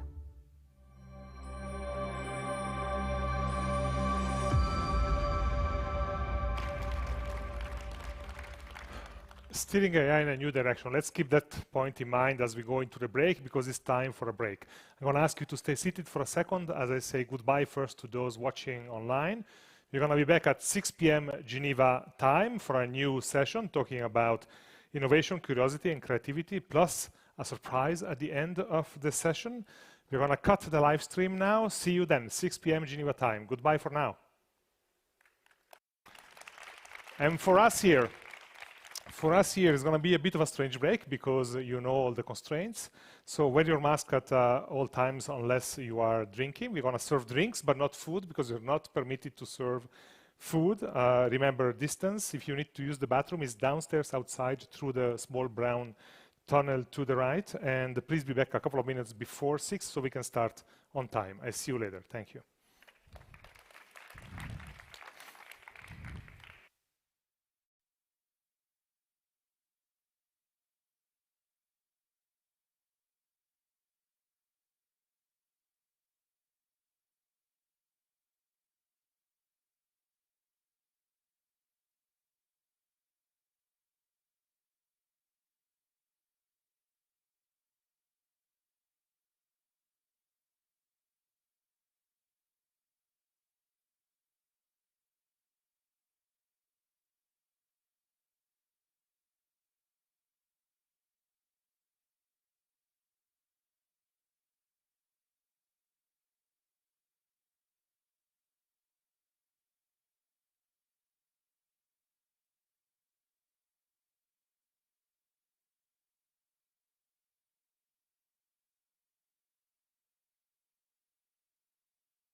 Another great visualization from Studio Ouch. So welcome back for the second session of the Sparks Forum from the beautiful globe of science and innovation in Geneva. This session is about strong AI. It's about how much of today's research focuses on mimicking, on simulating the human brain, and also what role can advances in neuroscience play in doing that. The first segment features two speakers, one virtual, one here. And we focus on the idea of AI mirroring us. The first speaker comes from Boston. He's going to dial in from Boston. Ed Boyden is a professor of neurotechnology at MIT and co-directs the MIT Center for Neurobiological Engineering. And the question for him is, and he's going to have a presentation about that, can mapping the brain help us simulate it? Ed, are you with us? Wonderful. Ed, hi. Hi, Welcome how are you? to Sparks. And why don't just you jump into your presentation, and then we will have another, and then at the end I'm going to ask you a couple of questions. Ed Boyden. Wonderful. Thank you. Well, it's great to get to talk to you today about what we're trying to do in terms of mapping the brain. If we really understood the brain, could that help us simulate things like decisions and emotions, thoughts and feelings, which could potentially yield insights into new kinds of AI? Clearly, the human brain can do things that are unparalleled by any other technology. And yet, how the brain works is still a mystery. Now, one of the big things we're putting forth is the idea that new technologies for mapping and controlling the brain might yield new data sets that could help us with this quest of simulating brain computations. The key issue is that the brain is very, very complicated. So if we really want to understand the brain to the point where we can make biologically realistic, comprehensible models of how brain circuits work, we need to have new tools. And there's another topic, not really relevant to today's discussion, which is, of course, brain diseases affect countless people around the world, none of which can be fully cured. If we could find out how the brain map is changing, maybe we could help people.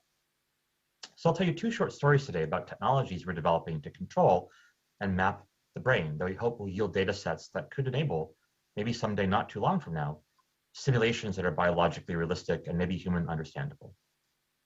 Now, let's start with mapping.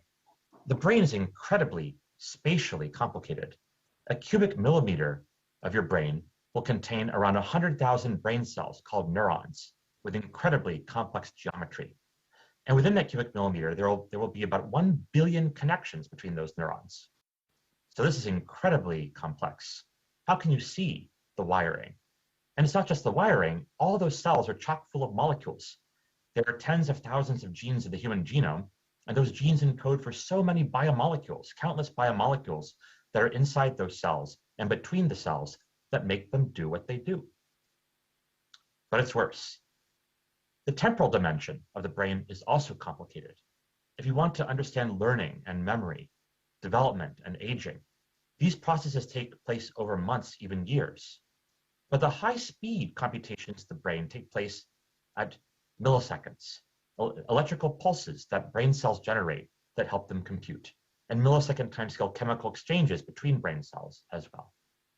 So today I'll tell you two short stories about how we're trying to help neuroscience cross space and time to collect the data sets that may someday enable simulations of brain circuits. Let's start with space. How can we map the molecules throughout brain cells and the brain cells throughout large-scale networks? Well, many people have developed technologies for imaging the brain. I think we've all seen pictures like this, a brain scan. These are non-invasive and therefore are used very widely in neuroscience. But each of those yellow blobs that light up contains millions, sometimes even billions of brain cells. So you can't get the fundamental map. At the other extreme is the microscope. That's how brain cells were discovered in the first place over a century ago. But light, which is what the microscope sees, has a finite size or wavelength. And therefore, you cannot see the very fine wiring of the brain or the molecules with a conventional light microscope. So we started thinking, we often do the opposite of what people are doing. What if you could take the kind of swallowable polymer that you find in baby diapers? Now, if you add water to the swallowable polymer, it'll grow, an experiment that millions of babies do every day. The water is absorbed, and the polymer threads swell apart, and that's how the baby diaper works. What if we could weave chemically a dense spider web-like mesh of the baby diaper polymer inside brain cells and outside brain cells, in between biomolecules and around biomolecules. In short, all the way throughout a specimen of the brain. We call this technique that our group invented expansion microscopy. In the panel B, you can see a small piece of the mouse brain. The panel C shows the same piece of mouse brain tissue after we processed it with our expansion protocol. We've swollen it by 100 times in volume, about 4.5 times in each direction. And what that means is now we can make nanoscale tiny things into large-scale observable things. A regular old microscope can now become a nano-imaging device. You can take interesting molecules like fluorescent proteins from jellyfish and coral and express them in brain cells. In this movie, you can see a piece of the brain where we did just that. We gave each brain cell a color code, and then we expanded it. Our hope is by color coding brain cells and expanding them, we can now get unprecedented maps of the molecules throughout brain circuits and the brain circuits that mediate complex things like thinking and emotion. Maybe if we have enough detail, we could even simulate these brain circuits in action. Now, what about the time axis? It's great to have a map of the brain, but at any moment, the brain might be doing something different than it was a minute ago. The brain is generating high-speed electrical pulses. What if we could control those electrical pulses by delivering light onto the brain cells, and the brain cells are equipped with little solar panels so they can respond to the light? The solar panels basically convert light to electricity. Now, the brain doesn't feel pain, so we can bring in light through optical fibers or other implantable optics. Then the question becomes, how do we make brain cells sense light? Where do those solar panels come from? Well, it turns out all over the tree of life, you can find in single-celled organisms, like this algae you see in this cartoon, little molecules that convert light into electrical signals. This is a single-celled algae with an eye spot. We're just about to zoom into it. The eye spot's full of molecules that act like little solar panels. When they're hit by light from the sun, they convert the light to electrical signals, and that's how this algae will see and helps it navigate around bodies of water. Now, we're very fortunate. This solar panel is not made out of silicon, it's a protein. And that means it's encoded by a gene, and we can take the gene that encodes for this protein and transplant it into the brain using viruses, vectors that are used commonly in the field of gene therapy to put genes into the human body or in animal models of diseases to try to cure them. Turns out this is a small gene, a small piece of DNA, and so it fits directly into a common gene therapy vector that's even used in human gene therapies. A brain cell will take up this piece of DNA, and this is where serendipity struck. The brain cell started to make this protein, the solar panel-like protein, and install it all over the brain cell. And amazingly, it worked. When we shined light on the brain cell, the molecules were activated, and the brain cell fired off an electrical pulse, much like the electrical pulses that your auditory system of your brain is creating right now as I say these words. Flash forward to the current day, we now have several classes of these molecules, which will take light and activate or shut down brain cells. So our hope is we can start to make these models by making maps of the brain and then using optical methods to activate brain cells to figure out what specific cells do. The map then helps us interpret what those impacts of the electrical pulses mean in terms of the network. Now, how do we actually go about doing this? I'll just end on this thought. Let's start with small brains. Worms and fish have hundreds of thousands of neurons. Mice have hundreds of million, let's say, and the human brain has 100 billion. But if we start to model small brains, maybe we'll learn a lot about how brain circuits work. And even small brains can do quite complex things. After all, they survive in the natural world with all of its complexity. So hopefully this will help us in the future to generate models of how brains compute, and that might have interesting impacts on many fields, including AI.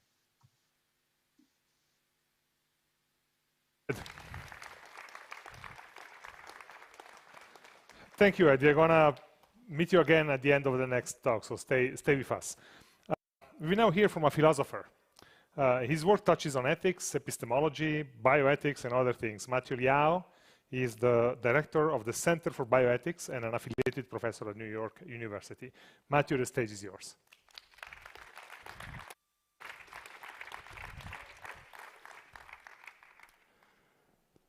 AIs are getting smarter and smarter.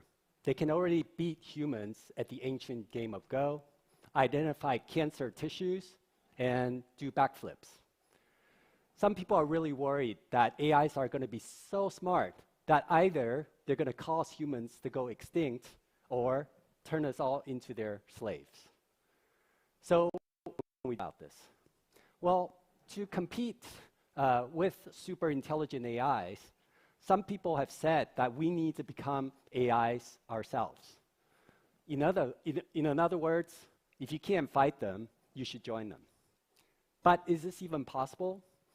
Can we become AIs with human-level intelligence, such as sentience, consciousness, and moral agency, also known as strong AI? Let's take a look at 3 ways of doing this, see whether one of them is better than the others. So one way to create a strong AI is through brain emulation, or also known as mind uploading. And to do this, you do a high-resolution scan of the brain, capturing all the neurons and their synaptic connections. You can then create a software analog of these connections, and then you put the software analog on appropriate hardware. Now, if the brain emulation is successful, then it should produce all the essential functional characteristics of the original brain. And then you can put the emulated AI in a simulation or put it in a robotic body so that it can interact with the external world.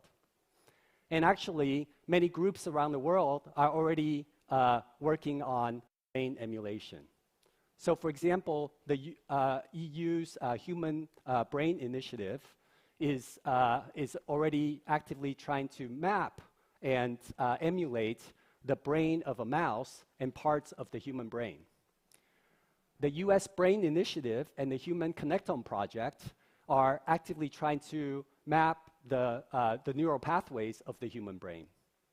And recently, there's a startup company called Nectome that is offering terminally ill patients the possibility of preserving their brains so that they can be emulated at a later date. But here, it's important to note that even though you can create a strong AI this way, that AI is not going to be you. And to see this, just imagine that you continue to exist alongside this newly created AI. Well, you're not going to be this newly created AI, so that newly created AI cannot be you. So if you care about, when you become an AI, if you care that just creating more than a copy of you, then brain emulation is not going to work.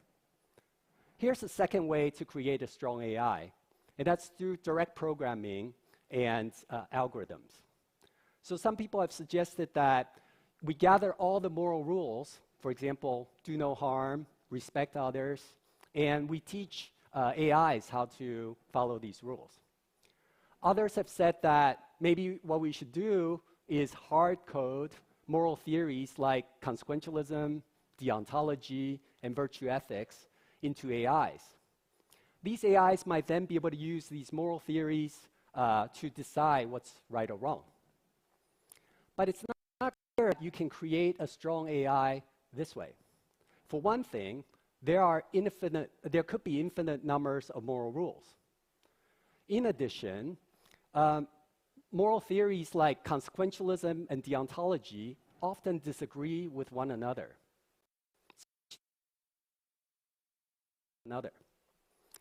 But more importantly, it's not clear that an AI that's created this way would be able to understand whether something is right or wrong. If an AI just follows the rules that we give it and doesn't really understand the rationales behind those rules, in what sense does it really have moral agency? Here's another way that might be more plausible for creating AIs, strong AIs through computer programming and algorithms. So across cultures, people tend to use similar building blocks when thinking about morality. So for example, our moral evaluations tend to focus on things like agents, their intentions, and the consequence of their actions.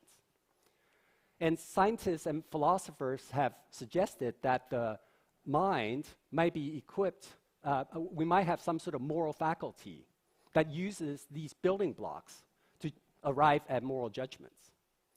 So possibly we could use algorithms to generate features like agency, intentions, and consequence. We might then be able to create an artificial moral faculty that can use these building blocks to generate moral judgments. But again, here, even though you can create a strong AI using programming and algorithms, this AI is also not going to be you. As an analogy, if we were to build a car that resembles your current car, well, that new car is not going to be your current car. Here's the third way to create a strong AI, and it's to do this, basically, what you do is you take the brain's carbon-based cells, and you gradually, bit by bit, and replace them with inorganic substitutes that function in the same way. And you do this until all the carbon-based cells are replaced with the inorganic ones. And already, researchers have developed artificial neurons that can transmit electrochemical signals and communicate with biological neurons. And let's assume that life-sustaining processes such as respiration and metabolism are maintained throughout gradual substitution, and there's no interruption to your consciousness. Well, the idea here is that if someone had moral agency, that is, if they can tell right from wrong before gradual substitution, then the resulting AI should have moral agency after gradual substitution. Now, importantly, since the life-sustaining processes, respiration, metabolism, and so on and so forth, are maintained throughout this process, what this means is that your organismic functions continue to work. And there's a philosophical view that says that you continue to be you and exist when your organismic functions continue to work. For example, you are the same person as you were yesterday because your organismic functions continue to work from yesterday to today. So through gradual substitution, you could continue to be you and exist even as you become an AI. But here I want to qualify that it's an open question whether there will even be super intelligent AIs. And also, even if there are super intelligent AIs, it's not clear that the best way to compete with them is to become an AI ourselves. But suppose that were the goal, and if you care that when you create the AI, it's more than just a copy of you, then gradual substitution may be our best bet. Indeed, the survival of the humanity itself may depend on this. Thank you.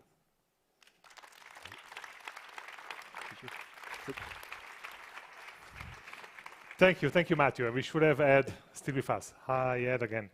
So this was, no pun intended, totally mind-boggling. I was kind of visualizing the gradual substitution and so. So, Ed, to better understand the brain, it's interesting to map it, and you have found very smart and clever ways to expand space and things like that. But if we reverse the question, can AI help us better understand the brain, which we really don't yet? That's for you, Ed. Yes, absolutely. I mean, AI and machine learning and computer science in general is very powerful. And many people are using AI and machine learning to analyze the images of the brain that we and many other people are trying to acquire. These image data sets are enormous, and so turning the raw images into network diagrams benefits greatly from AI and machine learning. And that's just the tip of the iceberg. People looking at behavior, people looking at dynamics of the brain. AI and machine learning are having impact in all those areas. Now, you talked about very tangible things like worms and fish and using parts of their brains to do the experiments you do. And Matthew took us to this place of gradual substitution and mind uploading. So a question for both of you. If there is a spectrum from 0 to 100, where 0 is no AI and 100 is absolute mimicking of the human brain, where on that spectrum are we today? Matthew first. Well, I think we're close to 0. Okay, Ed? Yeah, I have to concur. I think the brain is so full of mystery and so much activity below the hood that we don't understand. Ed, there is a lot of discussion about directly connecting the human mind with machines, right? Anything from companies funded by Elon Musk to academic research, etc. What's your take on that? That's for you, Ed. Oh, connecting brains to machines? Yeah. Well, hundreds of thousands of people already have neural implants for cochlear implants for people suffering from deafness, or deep brain stimulators for helping people with Parkinson's disease or other movement disorders. So this has been going on since in earnest since the mid-1980s, frankly. I think there's clear benefit to many patients, and as people make better and better maps of the brain, hopefully we can help more and more people who are suffering from different conditions, from epilepsy to Alzheimer's and beyond. Matthew, when we think of your three models, mind uploading, coding the brain, mimicking algorithms, or gradual substitution, what happens to human consciousness in those three models? So the assumption there is that human consciousness will continue, but it doesn't have to. So we actually don't know. So there are three possibilities when you do, say, for example, gradual substitution. One possibility is, as you do it, consciousness completely disappears. Another possibility is that it dims. Okay? And then the third possibility is that consciousness is maintained.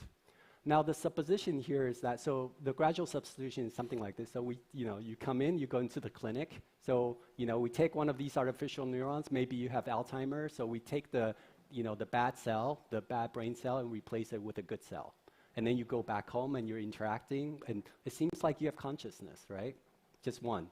Now a couple weeks later, you go into, you're not feeling well. You go into the clinic and you say, "Doctor, I'm not feeling well." So they take out a couple more cells, right? And again, you go home and you're, talking to your wife and your kids and so on and so forth, and it appears that you still have consciousness.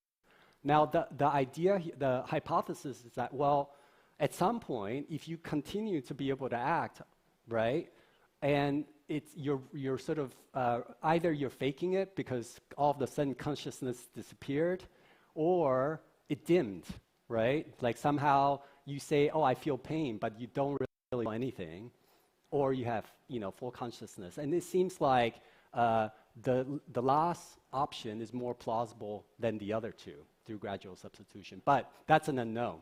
So. Okay, I think that you're taking us to a space there that is going to provoke a lot of thinking in all of us in the next weeks and months. Matthew, thanks for your talk. Ed, thanks for being with us. Enjoy the rest of the day. Thank you. Thank you. Thank you. Have a great day. So to headline the next segment, just a very, very simple question. What may happen next? Two speakers to address that. First, Max Welling. He's the research chair in machine learning at the University of Amsterdam, and is also a distinguished scientist at Microsoft Research. Max, the stage is yours.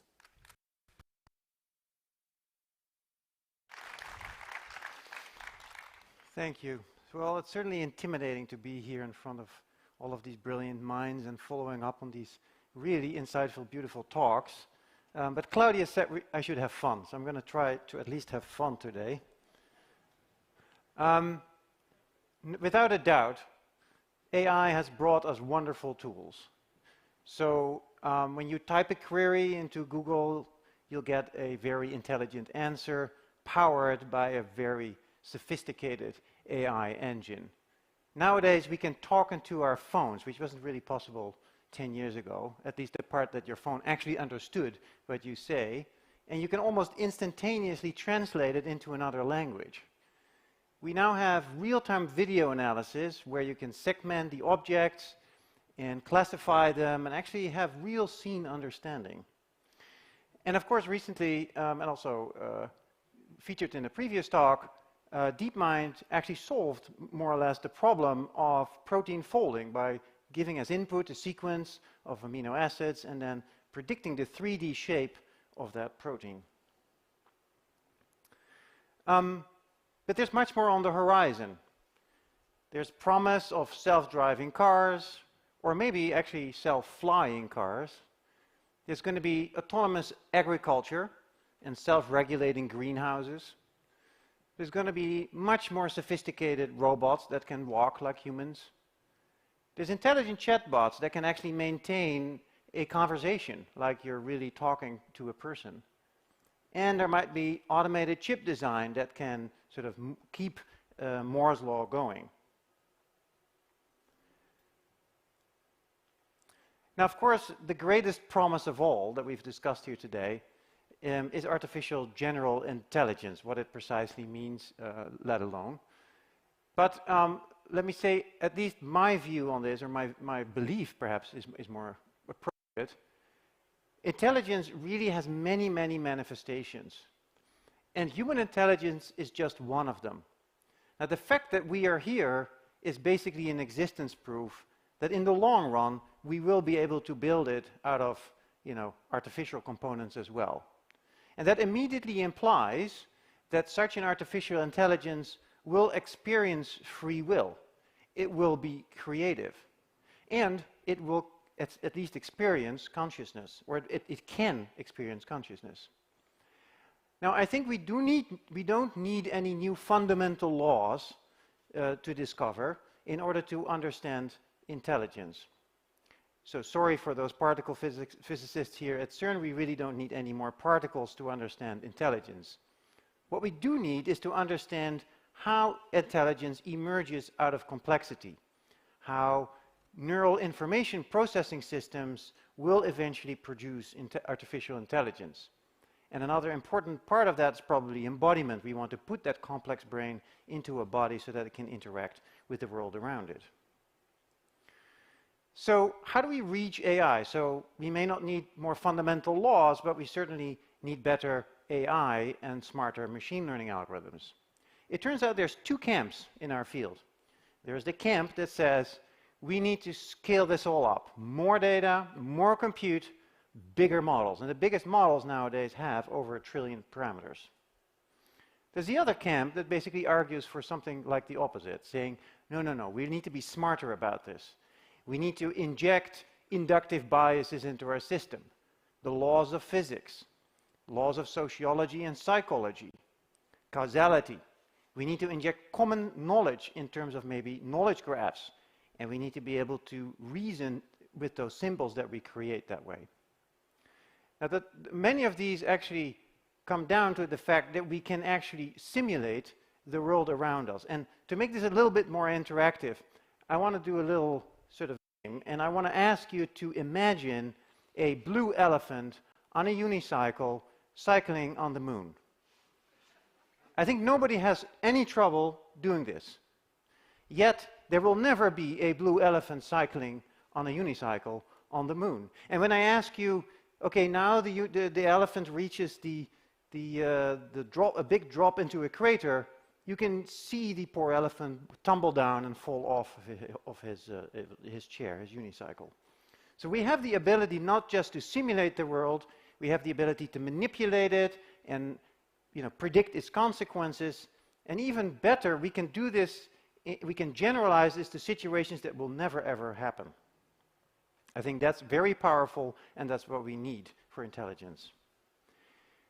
So another important part is if we are going to build intelligence, we really need to make sure it will benefit humanity and society. It needs to be fair. That means non-discriminatory. It needs to be transparent. It should be able to explain itself. It needs to be accountable and certifiable. It needs to be confidential, respect our privacy. And it needs to be collaborative. We need to be able to interact with it and help us.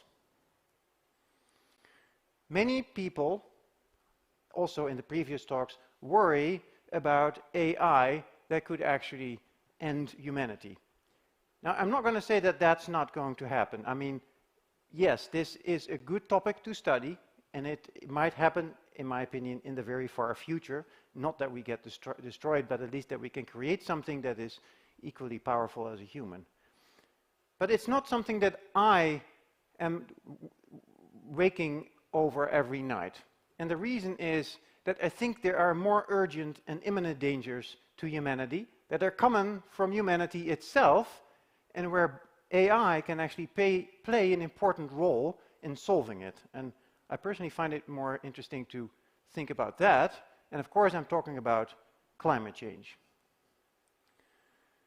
So I predict that the next disruption is not going to be that we are going to build AGI. I think the next disruption is, maybe a little more modest, that we're going to understand matter and life much better at the molecular scale. And the applications that can come out of that are really wonderful. We can probably design new drugs on demand. We can build hydrogen-based energy batteries. We can design room temperature superconductivity. We can build or design green fertilizers and biodegradable materials such as plastics. So I believe this is a very worthy topic, and I actually believe that we are on the verge of making big breakthroughs in this particular domain. There's a number of things that are coming together, namely in the sciences are improving fast, condensed matter physics, computational chemistry, and molecular biology.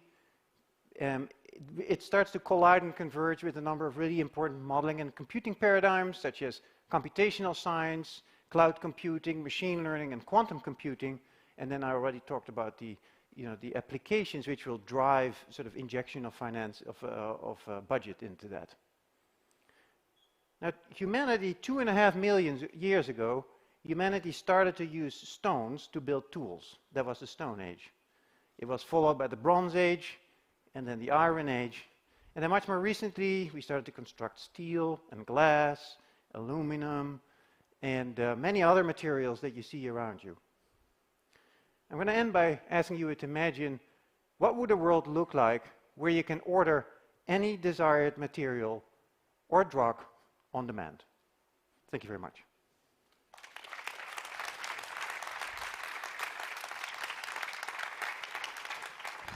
Thank you, Max. So a second voice on AI and innovation is Eng Lim Go, who's a Senior Vice President and CTO for AI at Hewlett-Packard Enterprise. He also has two other titles. He's collaborating with NASA on a project aboard the International Space Station to use AI for future Mars exploration. And he's also working on predicting the predisposition to vaccine side effects by machine learning of gene expression data. Let's hear it from him, and then we're going to have a discussion. And the stage is yours. Thank you, Bruno. I'll be talking today about how to accelerate AI learning as well as mitigate bias. Since this is a public forum, I'll start with this statement. Data is the source of a machine learning to be artificially intelligent. By machine here, I mean, say, a software program that is defining a bunch of adjustable dials called weights. And by learning, I mean you feed data in, tweak the dials, and keep doing that until you achieve a prediction of the accuracy you want. But all this is dependent on the data you feed it with, right at the top. And this is the topic today. That is, data is mostly siloed, either realistically or either effectively. Right? By that, I mean it could be siloed because of privacy reasons. Privacy, personal privacy, country sovereignty, security. Or it could be siloed effectively because of huge volumes, like huge volumes of petabytes of data generated every experiment, for example, impractical to move. So data is effectively or realistically siloed. With silos comes bias. Let me give you an example in healthcare. If you own a hospital and you are seeing patients of a certain demographics around your hospital, and then training your patient's data with machine learning in the hopes you can predict with precision diagnostics, right? A diagnosis of a case. The problem with that is that ultimately you'll be biased to the demographics of the patients you are seeing. Now, your hope is that you can collect data from all over the world's hospital, combine all that global data and train the model based on that. Well, GDPR and other privacy requirements, regulations will prevent that. So what is the solution? The solution is a network of AI systems. The solution is distributed training, but in a much more scalable way, we believe. So the solution is this. The local hospital will train based on the demographics of the patients they are seeing. And then regularly, the blockchain comes in, collect all your neural network weights, adjustable dials, up to that point. And then the blockchain averages it across all the hospitals of the world. And then what you get back is the global average weights. And then you update your model with that, and you continue learning locally. And if you keep doing this, we have shown that it is predicting in a generalized, more generalized way, as though you had collected all the data globally and trained on one model. The result is swarm learning. We were very concerned about linking machine learning with blockchain, two very established methods, right? And worried about the flaws in it, that we insisted on putting it through peer review. And it is now on the June 10th issue of Nature, and on its cover. If you're interested, give it a read. Now, I would say that there is federated learning before swarm learning, right? Federated learning does the same thing of distributed learning, learning locally, and then regularly, a central authority collects your weights, averages it, and sends it back down. The central authority is one of the members' hospital around. The issue with that, with many of the institutions we work with, is that you are giving a little bit more power and authority and influence to that designated collector. So that's the reason why we decided to switch out that designated collector with a private permission blockchain. Well, the idea here is therefore, you do not share any of your private data. It doesn't leave your location. All you share are the learnings globally. Thank you.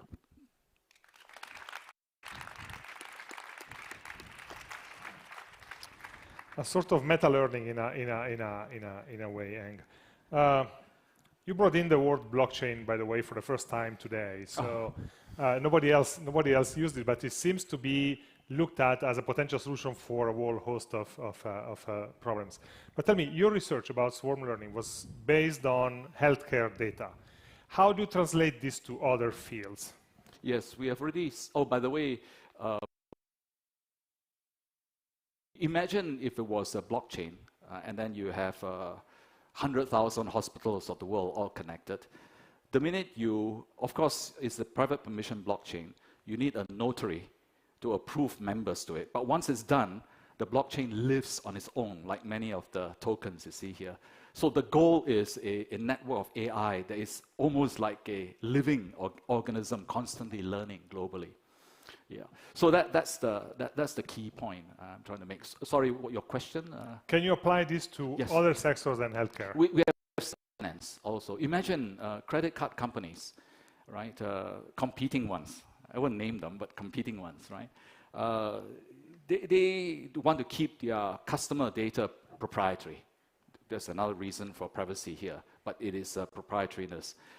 But they know that all the fraud they are seeing from the data they have is not a comprehensive one. And they know that their competing credit card companies may be seeing other kinds of fraud that they are not seeing, and then vice versa. So this is one idea where if we can have a notary to have all these different competing credit card companies come in, share learnings, but not any of their private customer data, they will be much stronger together against fraud. Okay. So you can apply this to many other areas, including, we have to be very careful here about robots, right? Robots of the world unite, imagine, right? By blockchain and learning on their own. That's the reason why I was very intrigued by, I think DeepMind, who mentioned that there needs to be a control mechanism in there. And that's why we're very focused on the fact that it needs to be a private blockchain with a smart contract capability, and we put all the control and rules mechanism in there. including some of the rules that Stuart Russell told us about. Yes, Maybe yes. before. Oh, I'm learning a lot today to what sort of rules to put in there Yes. in the smart contract. Yeah. But this question of data, no, the idea that AI's output is based on what kind of data input we can provide. That seems to me to mean that we can really only use AI for anything that can be turned into data, real or synthetic. But if something cannot be turned into data, then we can't actually put it into an AI. Or maybe the situation is slightly more subtle, which is data doesn't necessarily have to come externally. So the data could actually be generated by a very sophisticated sort of physical simulator internally into your own computer. Like you can imagine, AlphaGo playing many games, all in silico, creating sort of a virtual data set, and then you can have the machine learning algorithm trained from that to sort of shortcut the simulator. So I think machine learning is actually also a very interesting solution for those types of problems, and you see them a lot in sort of applications of machine learning to natural sciences, for instance, where you have simulators often available, but you want to train predictors. That is an interesting point, in fact, of simulated data. We work with autonomous car companies, and they need to drive lots of miles, right, in order to collect enough data to train their billions and trillion parameter network. And they have, on this particular road, driven the car in good weather conditions, in rain, at night, in snow, but no hail. Right? Well, you're not going to wait for hail, right? Right? So what they do is they use the snow visuals to run simulation in front, to create hail in a simulation to train the cars with. So yes, in certain cases, not all, right? Highly regulated industries wouldn't allow simulated data to train machines with, but in the autonomous car industry, they do that. Mm-hmm. Max, on that point you made about the two camps, essentially brute force versus being smart. Which one is winning? Oh, that's a complicated question. So I really don't know the answer, honestly. I think it's the most safe, but also what I think actually is probably the best answer is probably both. So I don't think we just get there by scaling. I think we really need a couple of more innovations in the field of machine learning and AI. But obviously, it is very important, and much of the progress has actually been achieved by scaling. So we cannot deny both camps. I think they need to come together at some point. Okay, let's see if we have a question from those watching on social media. Doesn't a moral strong AI need to have consequences for its actions? Who wants to take that? It's not really our domain. I mean, I think Anya could much better answer this question. But yeah, I've been asked that question Sure. a lot, right? Tough one to answer. Yeah. There will be so many different opinions. But my opinion is for today, when we implement an AI system and we are concerned about consequences it makes, we have to fence it with rules. So it needs to be a mix of rules and an AI system that's learning from data. External or simulated. So these rules, the fencing around that AI system is necessary. And that's the reason why when we picked, same thing back to the point of blockchain, we made sure that particular blockchain had a smart contract capability in it to apply a contract, right, with the AI system, right, to disallow it from certain actions, and the consequences could be allowed to be shut down. Yeah. Can I answer maybe Sure. also? So we have to maybe be very careful about this. I think we have to make sure that the consequences also lie with the humans that create the strong AI. Because if not, if you say to a robot, you've done something terrible and now we're going to disassemble you, it might not care that much, right? So it might not really change its actions based on that penalty. So I think it's the humans really, in the end, that construct those things that still need to keep responsibility. Yeah, that's a good point, right? Why I mentioned data, right? If your data is biased, the machine will be, right? So there is a huge responsibility, I believe, going forward that the data feeders of AI systems, right, needs to be professionals. Yeah. Yeah. It's one of the conundrums of responsibility for autonomous driving, for example, right? There's an accident, who's responsible? The person who's supposed to be in the owner of the car, the producer of the software, the producer manufacturer of the car, the owner or and so on and so on. Or the car. Gentlemen, thank you for coming to Sparks. Thank you very much.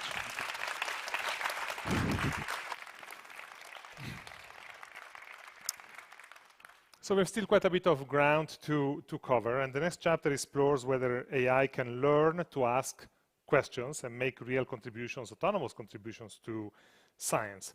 We have asked first the question to Hiroaki Kitano. He's the CEO of Sony AI and the president of and CEO of Sony Computer Science Labs, and he comes to us via video. Let's watch.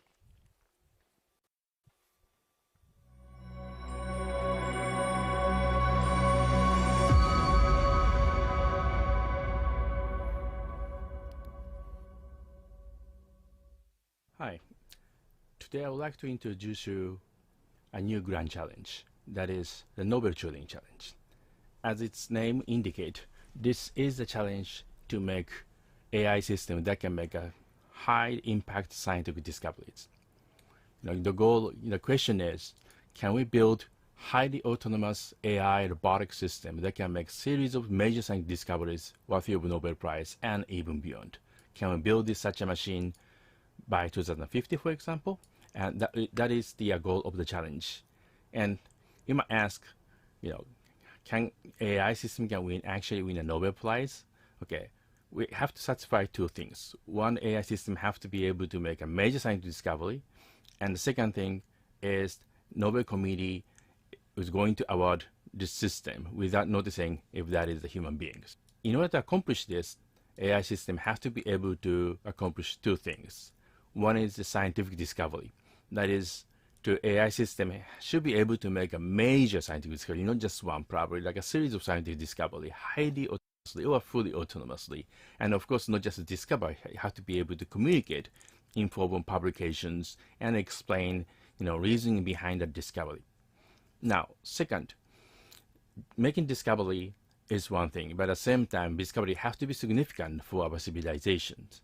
So you have to be able to make a strategic choice of the research and explain the value and potential applications and social implications. That means the AI system need to align with the value system, our civilization. Okay, so two sub-goals that are very interesting. Each of them are worthy of investigating. Now, some of you may ask, if that is like a machine, how people take it seriously. But at the same time, like if you remember the Bitcoin and blockchain, it was started from the blog post is the person named Satoshi Nakamoto. Obviously, this is a Japanese name, but no one ever met Satoshi Nakamoto. And we don't know who it is, if that is like an individual or a group of people. And the only reason we believe this is not artificial intelligence is we know AI is not good enough. So, it doesn't really matter whether big inventions or big discovery is made by the machine or a human being. If that is significant, we take it. It was proven by the Bitcoin and blockchain. Now, computationally, this poses interesting challenge, and we have to think, what is the process of scientific discovery? And we talk about serendipity or fortunate accident or scientific intuitions. What does that mean? So by moving forward with this challenge, we'll dig deep into the computational aspect of serendipity, scientific intuitions, other process of scientific discovery, and probably we're going to reformulate scientific discovery in a way that is more exhaustive and potentially more effective. This is a very interesting challenge because this means systems have to be able to continuously make major discovery or discovery continuously at scale, highly autonomously or fully autonomously, and able to communicate, write the papers, communicate, and provide the reason, what's going on behind the discovery.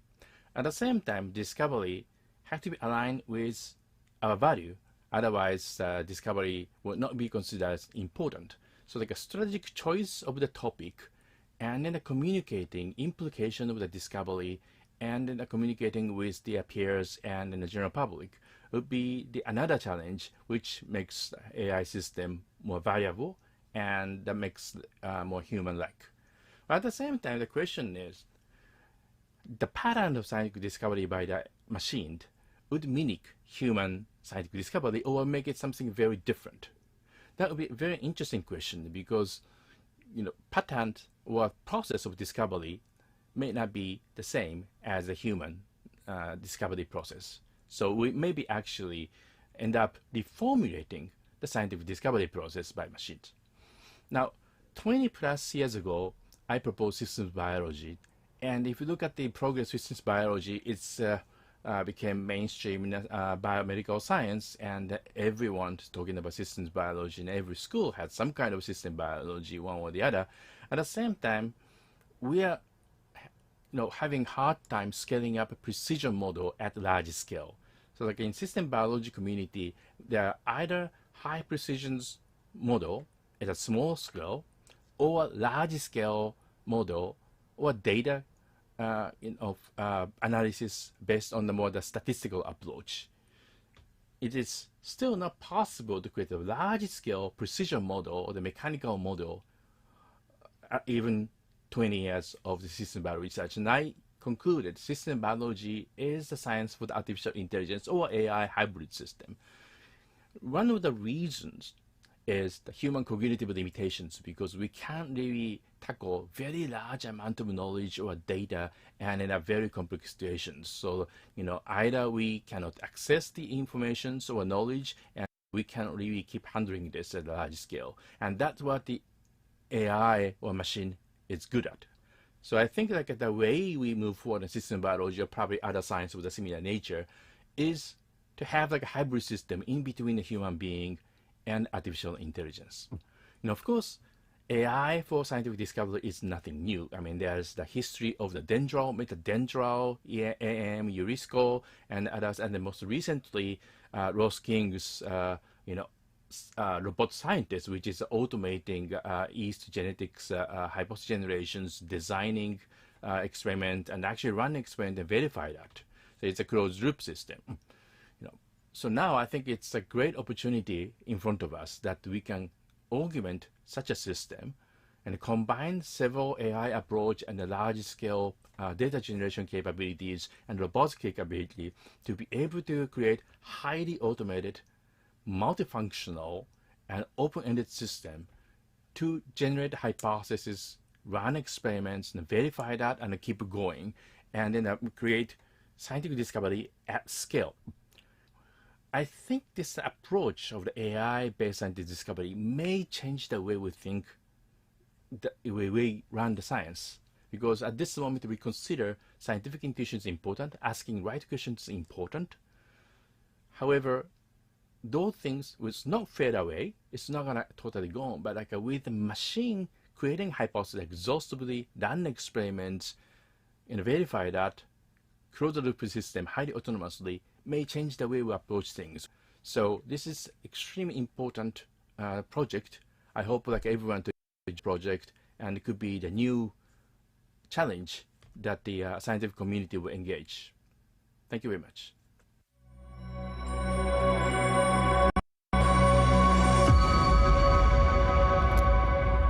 Wow.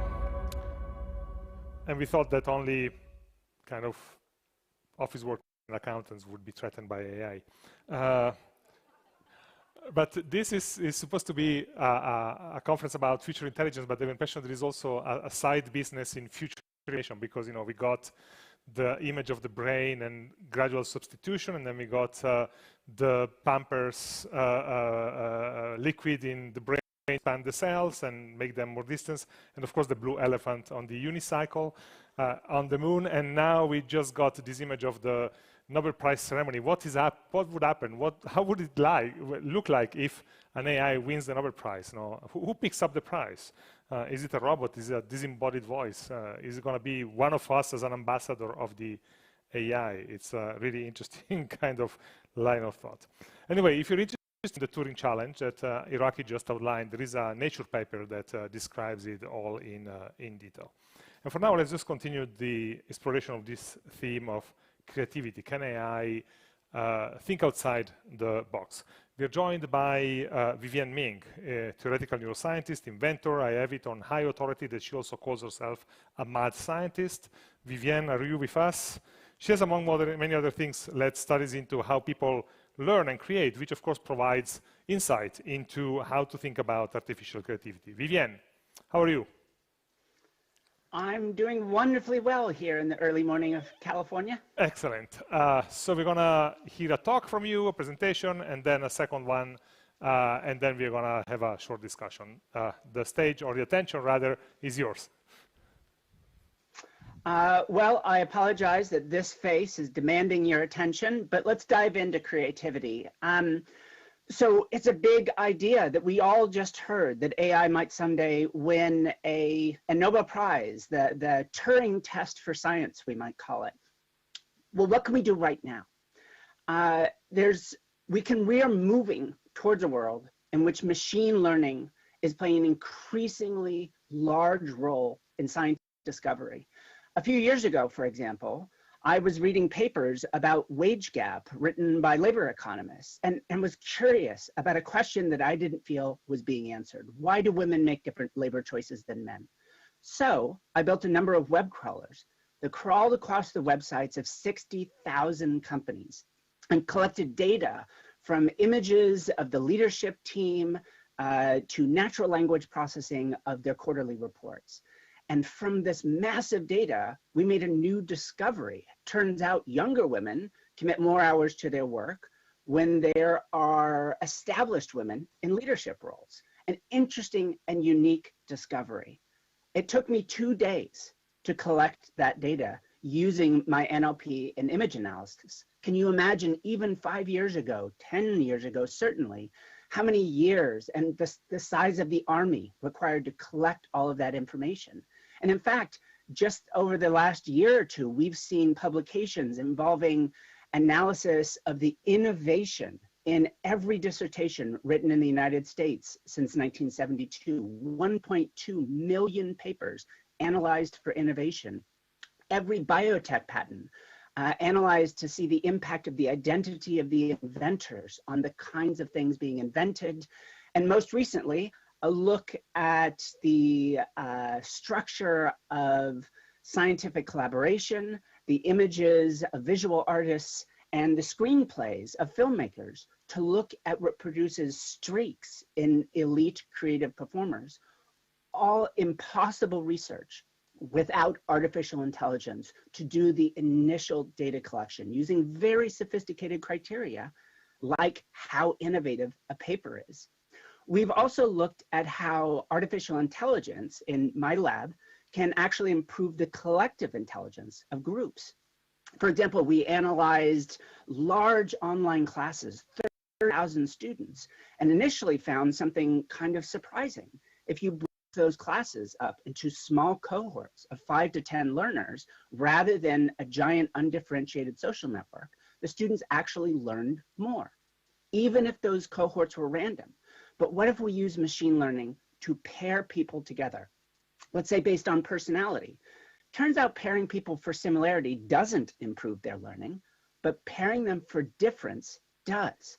Building strategic teams of students who share some similarities, but importantly have differences.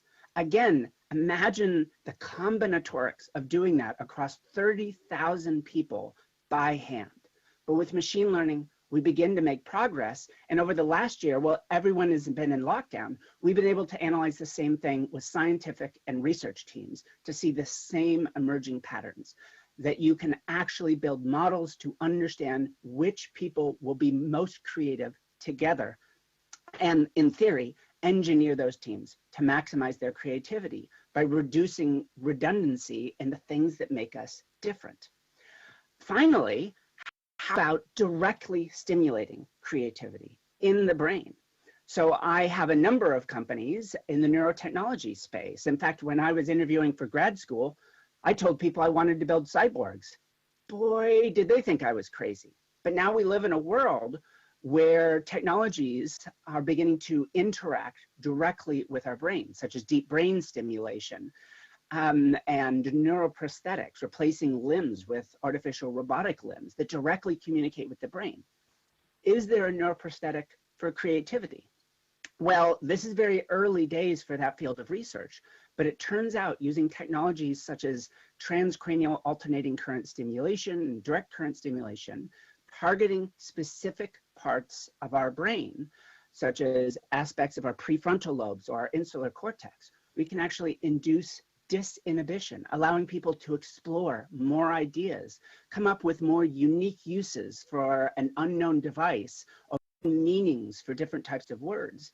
And we can also stimulate other regions and help people with their lateral thinking, allowing them to think of different solutions to similar problems.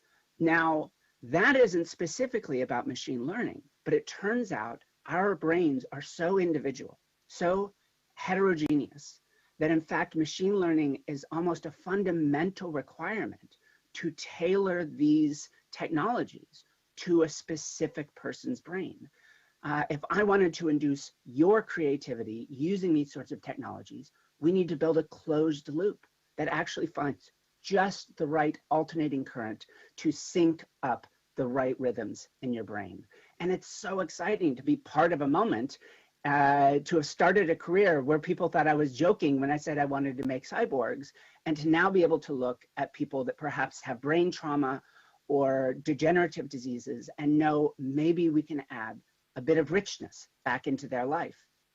Now, what about the scientist AI, the independent creator? Well, this is the cutting edge of the whole idea of artificial creativity. And in my lab, we're looking at two different projects, one with very young learners, and the other looking at the effects of chronic stress on things like heart disease and major depression. And in both cases, much as we just heard about, our systems are running continuous, autonomous, real-world experiments. But now imagine, we're not just running autonomous lab experiments, these are affecting real people's lives. So we have to be incredibly careful. The core discovery here is using natural language processing to understand what are unique in people's lives, looking for correlations with longer-term outcomes, and then our system introduces tiny little nudges. For example, for the learners, we reach out to their parents and offer them suggestions. Do you have 15 minutes free tonight? How about you play this game with your child? And in each case, our system is explicitly testing a causal relationship it has hypothesized from the correlations that is emerging in its own data sets. And we're looking in the same way to see how personality mediates the effects of chronic stress on long-term life outcomes. Small nudges, causal chains, all done autonomously. But at its heart, the questions being asked, the understanding of the relationships are still fundamentally human. We're moving into a world in which AI is not artificial, but augmented intelligence that is supporting an entire new generation of scientists to go out and be curious explorers of the world.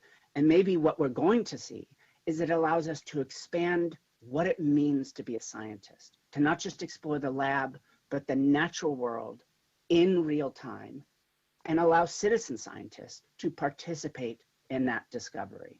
Augmented intelligence is the near-term AI impact on science. And I'm looking for that day, maybe not where the AI wins the Nobel Prize, but where the awardees thank the artificial intelligence that was the crucial tool in their discovery. Vivian, we're gonna meet you again in a few moments. A second view on the same topic, artificial creativity, from Vittorio Loreto. He's a professor of physics and physics of complex systems, at Università La Sapienza in Rome, Italy.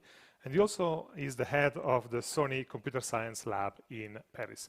Vittorio, welcome.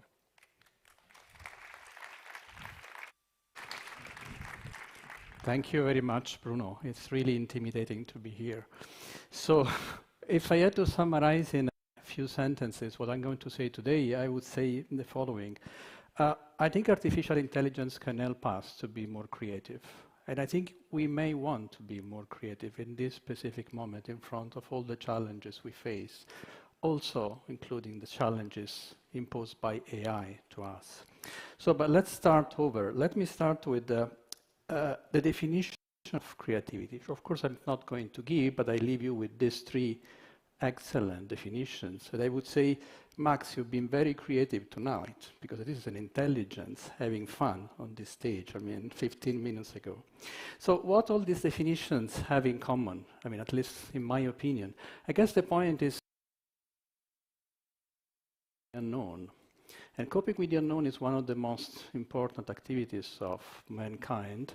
It always was, it is now probably more than ever. We are hopefully entering in the post-COVID phase, but this phase is a sort of uncharted territory. It's forcing us, to revisit our lives, our cities, our spaces, our interactions. So when we cope with the unknown, we are actually playing in a very special playground.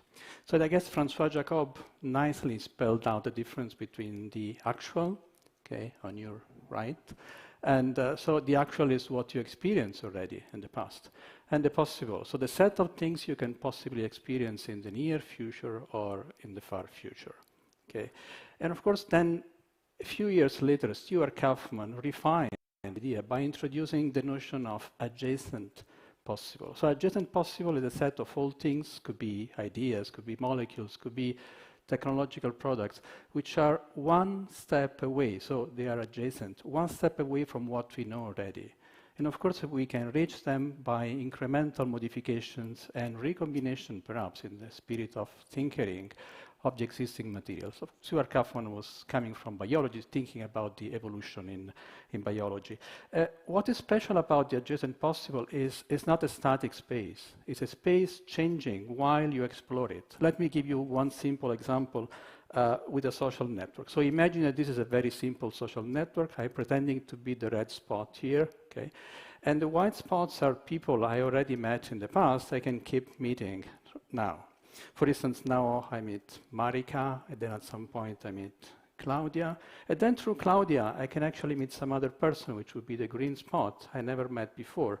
In this case, this morning I would have said Fabiola, but then I met Fabiola before jumping on this stage, so it would be already changed. But suppose now I'm at the moment in which I'm meeting Fabiola. What happens is there is a new part of the space appearing out of the blue. So this part of the space cannot be foreseen in advance unless you get to this very point in which you have a novelty experience. And of course, after this, there could be some other elements that can become possible at some later stages. So now we know a lot about this space. We constructed a mathematical structure to treat this problem. You can make a lot of predictions out of it and check this with data. So we are quite happy on the mathematical and physics side on this, but still we are baffled by this space. This space is really elusive. Why is elusive? It's elusive because, of course, we don't know anything about the green spots, right? So we cannot predict all the possible outcomes, all the possibilities in front of us. Of course, this is, there is a good reason for this, because we are trying to predict something that never happened before. So, of course, we don't have a clue. Still, we may want to take decisions, and we want to make predictions. And of course, predictions are complicated. Someone said, I guess it was Niels Bohr, said, predictions are very tough and difficult, especially about the future. I guess you all know this, so this is complicated. But still, we want to make predictions, and we have a few strategies to make predictions, also data-driven. So the typical strategies is to look at the future with the eyes of the past. So we look at all bunches of data from the past, try to make sense of this, in some cases constructing models out of it, and then trying to project this model into the future. So it's working, not always working, but in some cases, if you only rely on the past, it could be highly misleading. Now, let me just spend 30 seconds on a joke. It's not a joke, actually, so this is real. This was a news from The Guardian in 2017. Self-driving cars of Volvo, this is important, Volvo, because it's Swedish, getting stuck in the outback of Australia in front of kangaroos. Can you imagine why? Of course, kangaroos were not in the training set of a Swedish company, elks and caribous and other stuff. Now, of course, now you can teach a machine what a kangaroo is, but then there will be next kangaroo, right? So somehow one has to be prepared for the unknown. One has to be prepared for something, and we should realize that we are living in a non-stationary system. Our rules are not fixed forever. They are evolving over time. So systems are increasing the number of states in which they could be. AI was not there, 70 years ago, but now, accelerating a lot. So the rules of the game are changing all the time, and treating non-stationary system is not obvious. So, of course, now there is a lot of activity. We heard this morning also about this, in order to make machine learning better prepared for, let me say, novelties. So online learning. But of course, there are pitfalls. So catastrophic forgetting is one of these pitfalls. I would also say that perhaps the sustainability of this kind of computation is not obvious, also for other kind of reasons. But still, this is a very important point. How we cope with non-stationary systems. I give you just one example, not because it's the most important, but because it's something I'm involved. It's a very small corner. And with a friend and colleague, Alessandro Londei, we're actually working on a different kind of protocols for learning, and we dub dreaming learning. So we let machine dream. What does it mean, dreaming? Dreaming means creating artificial sequences out of the knowledge already acquired up to a certain point. And of course, you can tune this generation by a temperature. So at very small temperature, you have basically you reproduce the already existing sequences. At high temperature, you create random sequences. In the middle, there could be a sweet spot. The sweet spot somehow is reminiscent of the adjacent possible we have already seen. So to make the story short, it seems that those machines trained with this dreaming learning are better prepared for the novelties. And actually, what you see here is actually the outcome of a prediction experiment done on a truly non-stationary system in which new characters and new elements are appearing all the time. It seems to be working, but of course, there is a lot to do. There is the beginning of the journey, and it would be very, very important, to follow this line to get self-aware machine, self-aware, also aware of the mutated conditions. So I'm getting to the conclusion, because I would say it's important to have self-aware machines, but I would also argue that it would be important to exploit, machines to become more creative. So I would argue for a sort of augmented creativity, which is a sort of synergy between machine and us. I will conclude with two little examples we are working on our lab in Paris, which are, on the one hand, co-creation processes. We basically create tools for musicians, for writers to compose, in general. And of course, in this case, there is a sort of continuous dialogue between the machine and the human being, and an evolutionary process in which the machine is acting as a sort of abilities. The second example is about sustainability. So, of course, solving important problems. Creativity is also finding solutions for important problems. And in this case, we are constructing a lot of platforms through which humans can actually look at the present through models and data, but also project this in a sort of what-if experiment. So what happens if I take this action? Of course, you need right models, to do this. But AI, in this sense, is very, very helpful, because the kind of parameters is huge, and already expanding the adjacent possible and navigating us in this highly dimensional space would be very important. So I conclude by saying that I would really look forward, for this synergy to be true. And I would also argue that this synergy could be important also for us, to understand better our intelligence, and also to use our intelligence to address the societal challenges, including AI. Thanks a lot for your attention. Thank you, Vittorio. Take a seat. Yes. No, the other one, because here we may have Vivienne, if she's still with us. Oh, yes. Yes, she is, absolutely. Vivienne. I'm here. Okay, so Vivienne, augmented intelligence, Vittorio, augmented creativity. So there is a similar approach here. We are near term, we are technology collaborating and helping us to augment. For you with an angle on creativity, for Vivienne with an angle especially on education, but not only. In terms of the learning process, how does that work? When you start collaborating with the machine, and then when you push the collaboration further, so when you get to the level of augmented X that each of you pointed out, how does that work practically? Does it change the person? Does it change the machine? How are the forces at play there? Vivienne, maybe first. So in my experience, having played around with these sorts of tools for a while, it does take a different approach. And to be clear, we're exploring hypothesis space. I don't think that this is a replacement, at least what we're doing, for solid traditional lab-based science.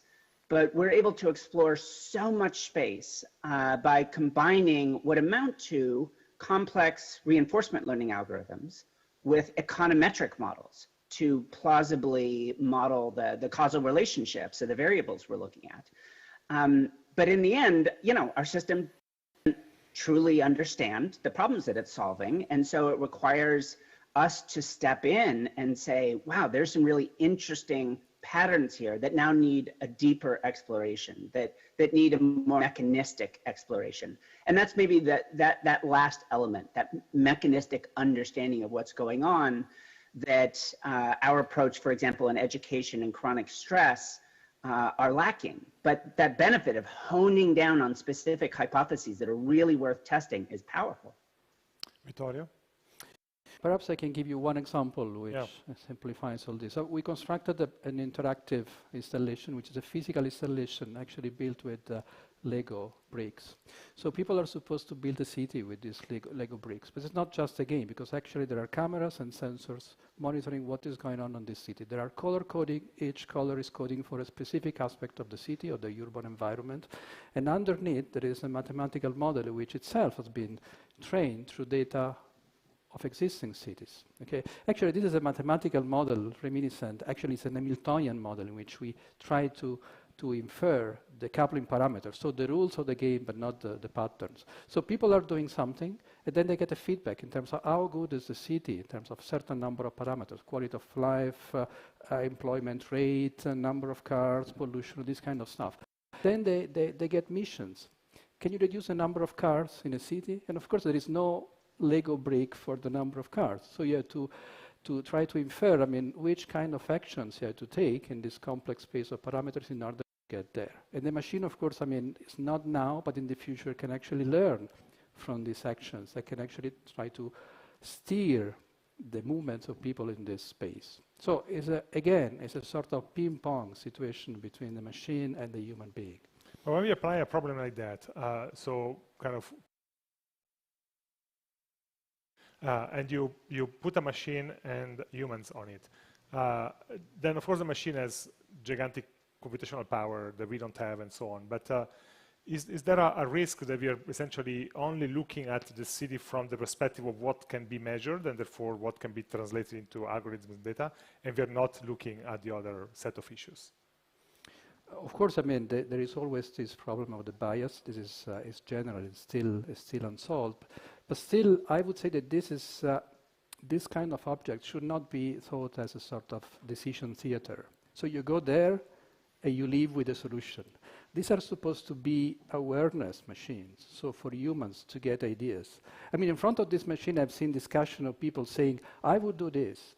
No, I would do this. This would be better for this reason. And then I said, okay, why don't you try out this? So this is a way to make hypotheses for yourself and then try out this hypothesis, according, of course, to the limitation of the machine so far. But still, I would say the machine is limited, human beings not, and if you get a sort of nudge to get the right idea, this, I guess, is enough. Yes, go ahead. If I might expand on that, it's interesting because one of the criticisms, particularly of modern machine learning, deep neural networks, is that they're a black box. They're so complex, we don't really understand what they're doing. But by actually creating these closed loop experimental systems, it reveals, if not the motivation, for lack of a better word, and that's a terrible one, but the lack of a motivation behind the experiment, you still see the experiment. You see what the result of this experiment was. So if our system repeatedly nudges individuals to increase their daily walk by 10%, then that allows my team to then explore that as an independent causal relationship. Admittedly, that's something we already know, but what's interesting is heterogeneity. Science generally takes specifics and generalizes them into a general theory. but then we have this assumption we can take that general theory and apply it back to the specific instances. What in fact we see is almost everything that emerges from our analysis, that extra 10 minutes of walk every day helps most, but not all people. Increasing your openness to new experiences decreases stress for most, but not all people. And understanding that those unique heterogeneities, particularly given work I've done in the past, for example, using AIs in hiring, which is highly ethically complex and induces all sorts of problems. If you cannot causally say why this specific person should be hired or not hired, you shouldn't be using that system. And I think we have the chance to look at science in the same way. Okay, we just have 1 minute left, and Vivian, forgive me, but I cannot resist. Behind you, you have your book on Machiavelli for women. Is there anything Machiavellian in AI? Well, you know, I actually loved, as imperfect as it is, the movie Ex Machina, and just the idea that an intelligent system, possibly even absent self-awareness, but with the right cost functions, might be able to somewhat psychopathically manipulate us and induce our own ends. It's certainly people's classic fear about artificial intelligence. Although I have to say, boy, I wish we had that problem. At least as someone developing AI, the fact that I can't get the damn thing to do the stupidest and most simple thing most of the times, I wish I had a super intelligent AI that actually worked. Then we could solve the Machiavelli problem. Okay, some grounding here. It's very welcome. Thank you, Vivian. Enjoy the rest of the day in California. Vittorio, thank you for being with us.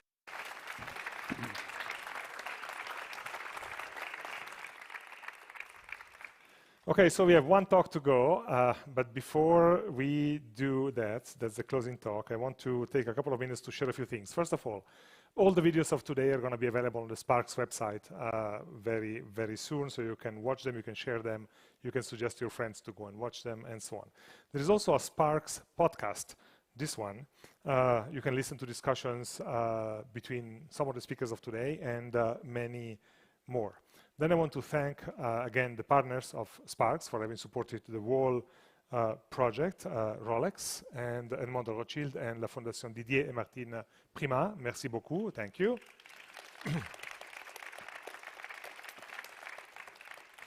Then, of course, a big thank you and an applause goes to all the speakers of today here and those who have participated in the forum yesterday. A big thanks to them as well.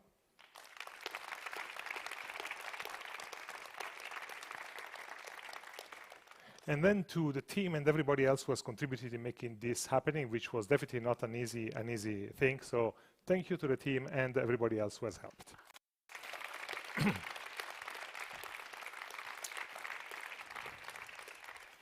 Now, the final talk of the day by an artist. So our social and informational space has been captured for over the last 10, 15 years by social media systems and other algorithmic-driven platforms. And we here probably more or less know that they feed on our personal information, they turn our behaviors and experiences into data. That's what drives those platforms.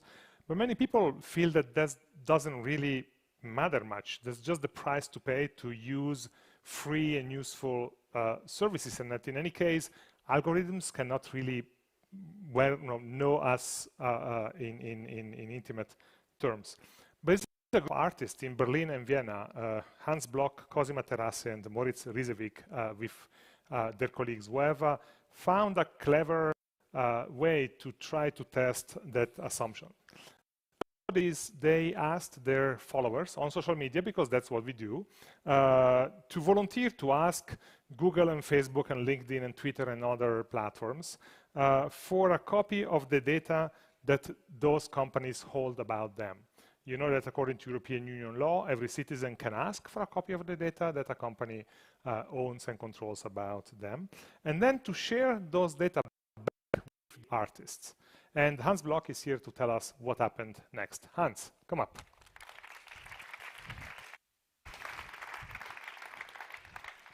Hello.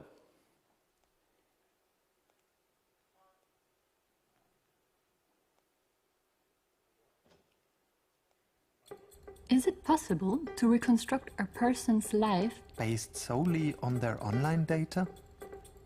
Their thinking, Speaking, acting? without ever having met the person? We gave it a try. 100,000 data points. One life, one person, and one double. Online data reveals behavioral patterns, who we are, what we're interested in, and how we're feeling at a particular moment. Searched for, why do I feel so empty inside? You're in a vulnerable moment, and these companies are just profiting, they're taking advantage of you. We can predict the psychology of millions of people with really just a few clicks. Searched weight loss. There is an industry that operates behind all of our backs, selling dossiers about us and our most intimate characteristics. Searched, I don't want to go back home. At that moment, I understood the ramifications of this experiment. Does your data reveal who you really are?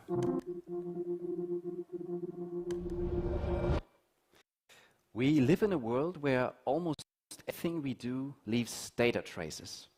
Data trails that reveal something about our interests, our desires, may reveal who we are as a person. At least that's something that researchers of the Stanford and Cambridge University have been claiming. Facebook and Google can draw conclusions about our personality and our future behavior, even more accurately than friends, partners, and family could do. These studies spread like a wildfire across the world.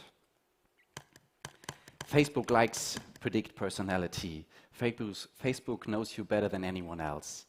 But what is really behind such claims? What exactly do we all reveal when online or when we use our smartphones? That's exactly what we wanted to know. My name is Hans Block. I'm part of the artistic group Laukon. And together with Moritz Riesewig and Cosima Terras, we have created an artistic experiment made to measure.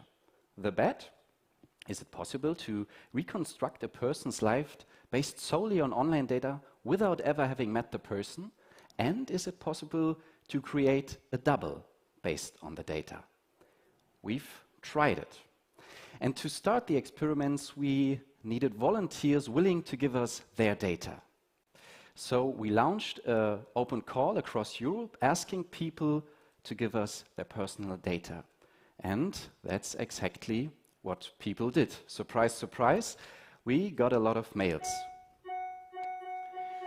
Over 100 people were willing to participate in our experiment. And one data set 25. And since the amount of data we could have used would have been so rich to create a lookalike from, we decided to use only Google data. Before we started filming, we analyzed the data with data analysts, with data scientists, and data journalists. Over 100,000 individual data points over a period of 5 years. On all this data eventually becomes a movie. But before that, we cast an actress who we thought is very close to the original. And then we started filming.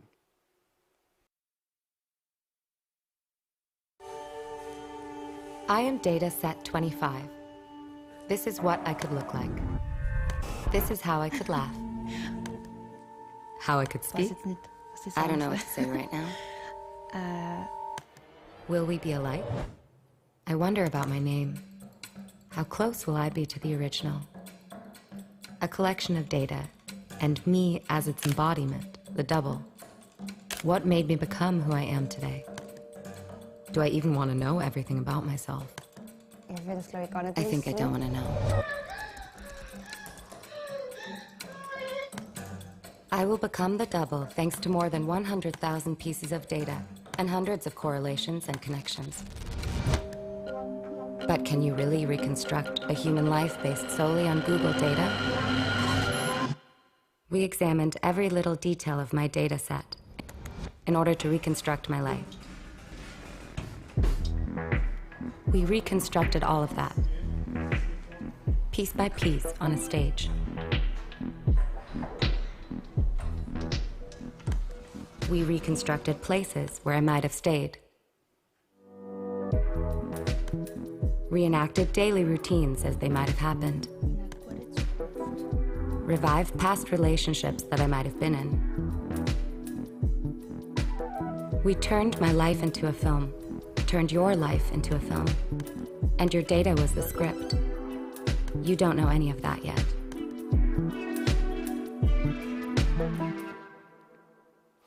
External characteristics such as height, age, gender, the color hair, profession, origin, musical taste were relatively easy to track down. But the insight into the life of dataset 25 went much deeper. Also highly sensitive information such as weaknesses, fears, needs, desires, diseases, behavioral disorders were apparently reflected in the dataset.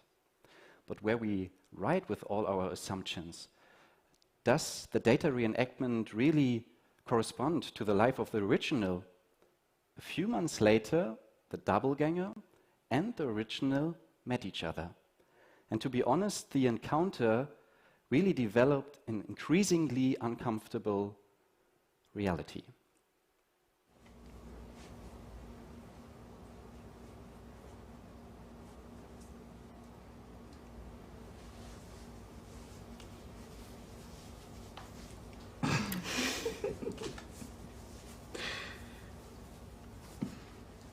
Hallo. Hallo.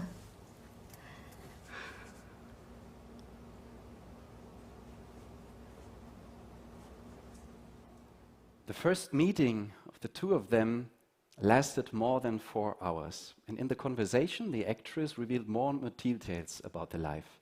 The growing up in Austria in a small valley, the career as a pastry chef in a 5-star kitchen in England, failed relationships, and also a moment where she was locked in a room with a little gecko and didn't know what to do. But even moments that the participant might not like to remember.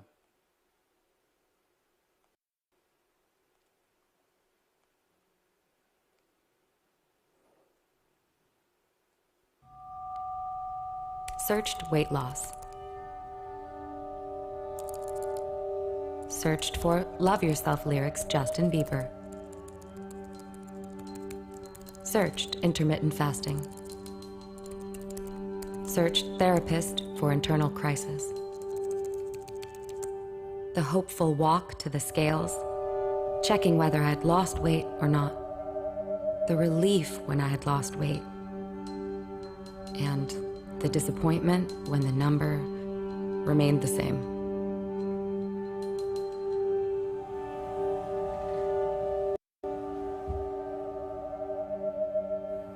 My God. I know it's a taboo topic. Very few people talk about it. But I'm here, wondering if my data would reveal it. I don't think I've ever Googled the term eating disorder. For a long time, I wasn't able to voice it. Not even to myself. Maybe part of the reason I'm here is to confront a side of myself. What is talent? It's not just us, the artist group Laocoon, who had to have access to all this sensitive information, at least some of the time.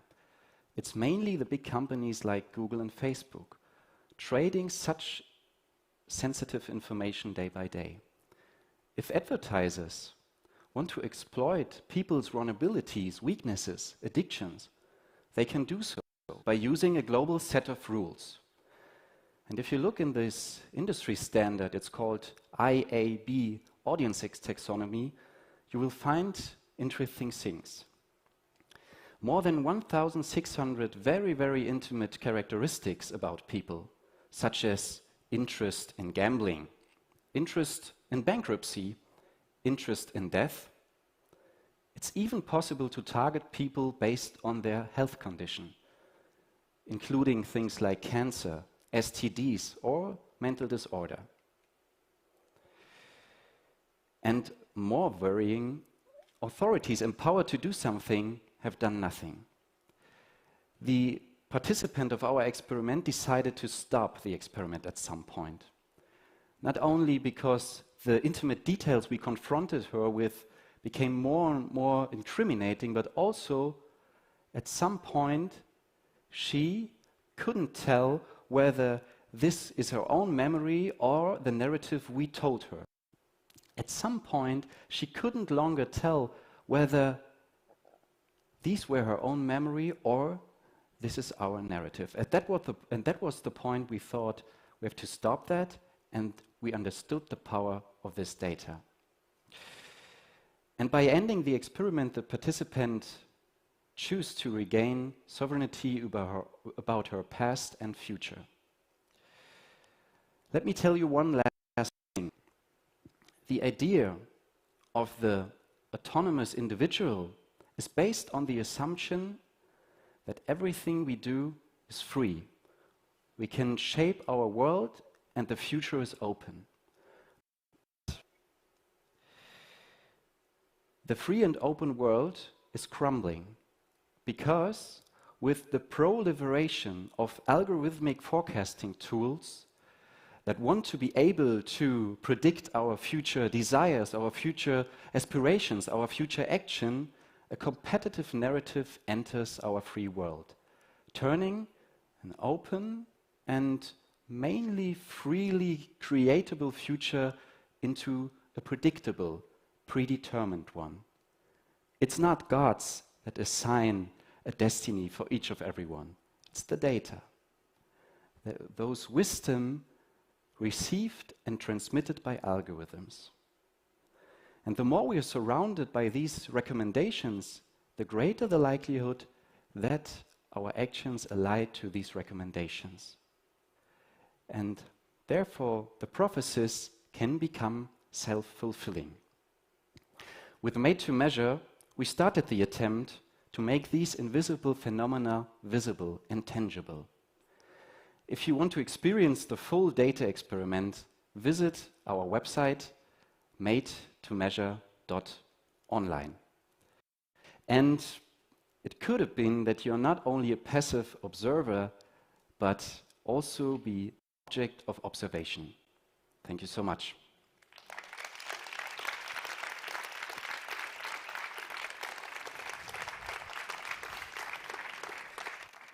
Thank you, Hans. So closing with a strong word of caution, and of course with a list of questions that could make for another full conference, which we may do at some point.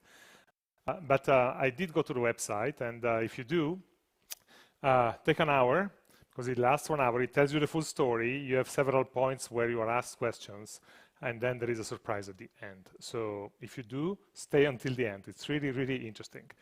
Okay, this is the end of Sparks.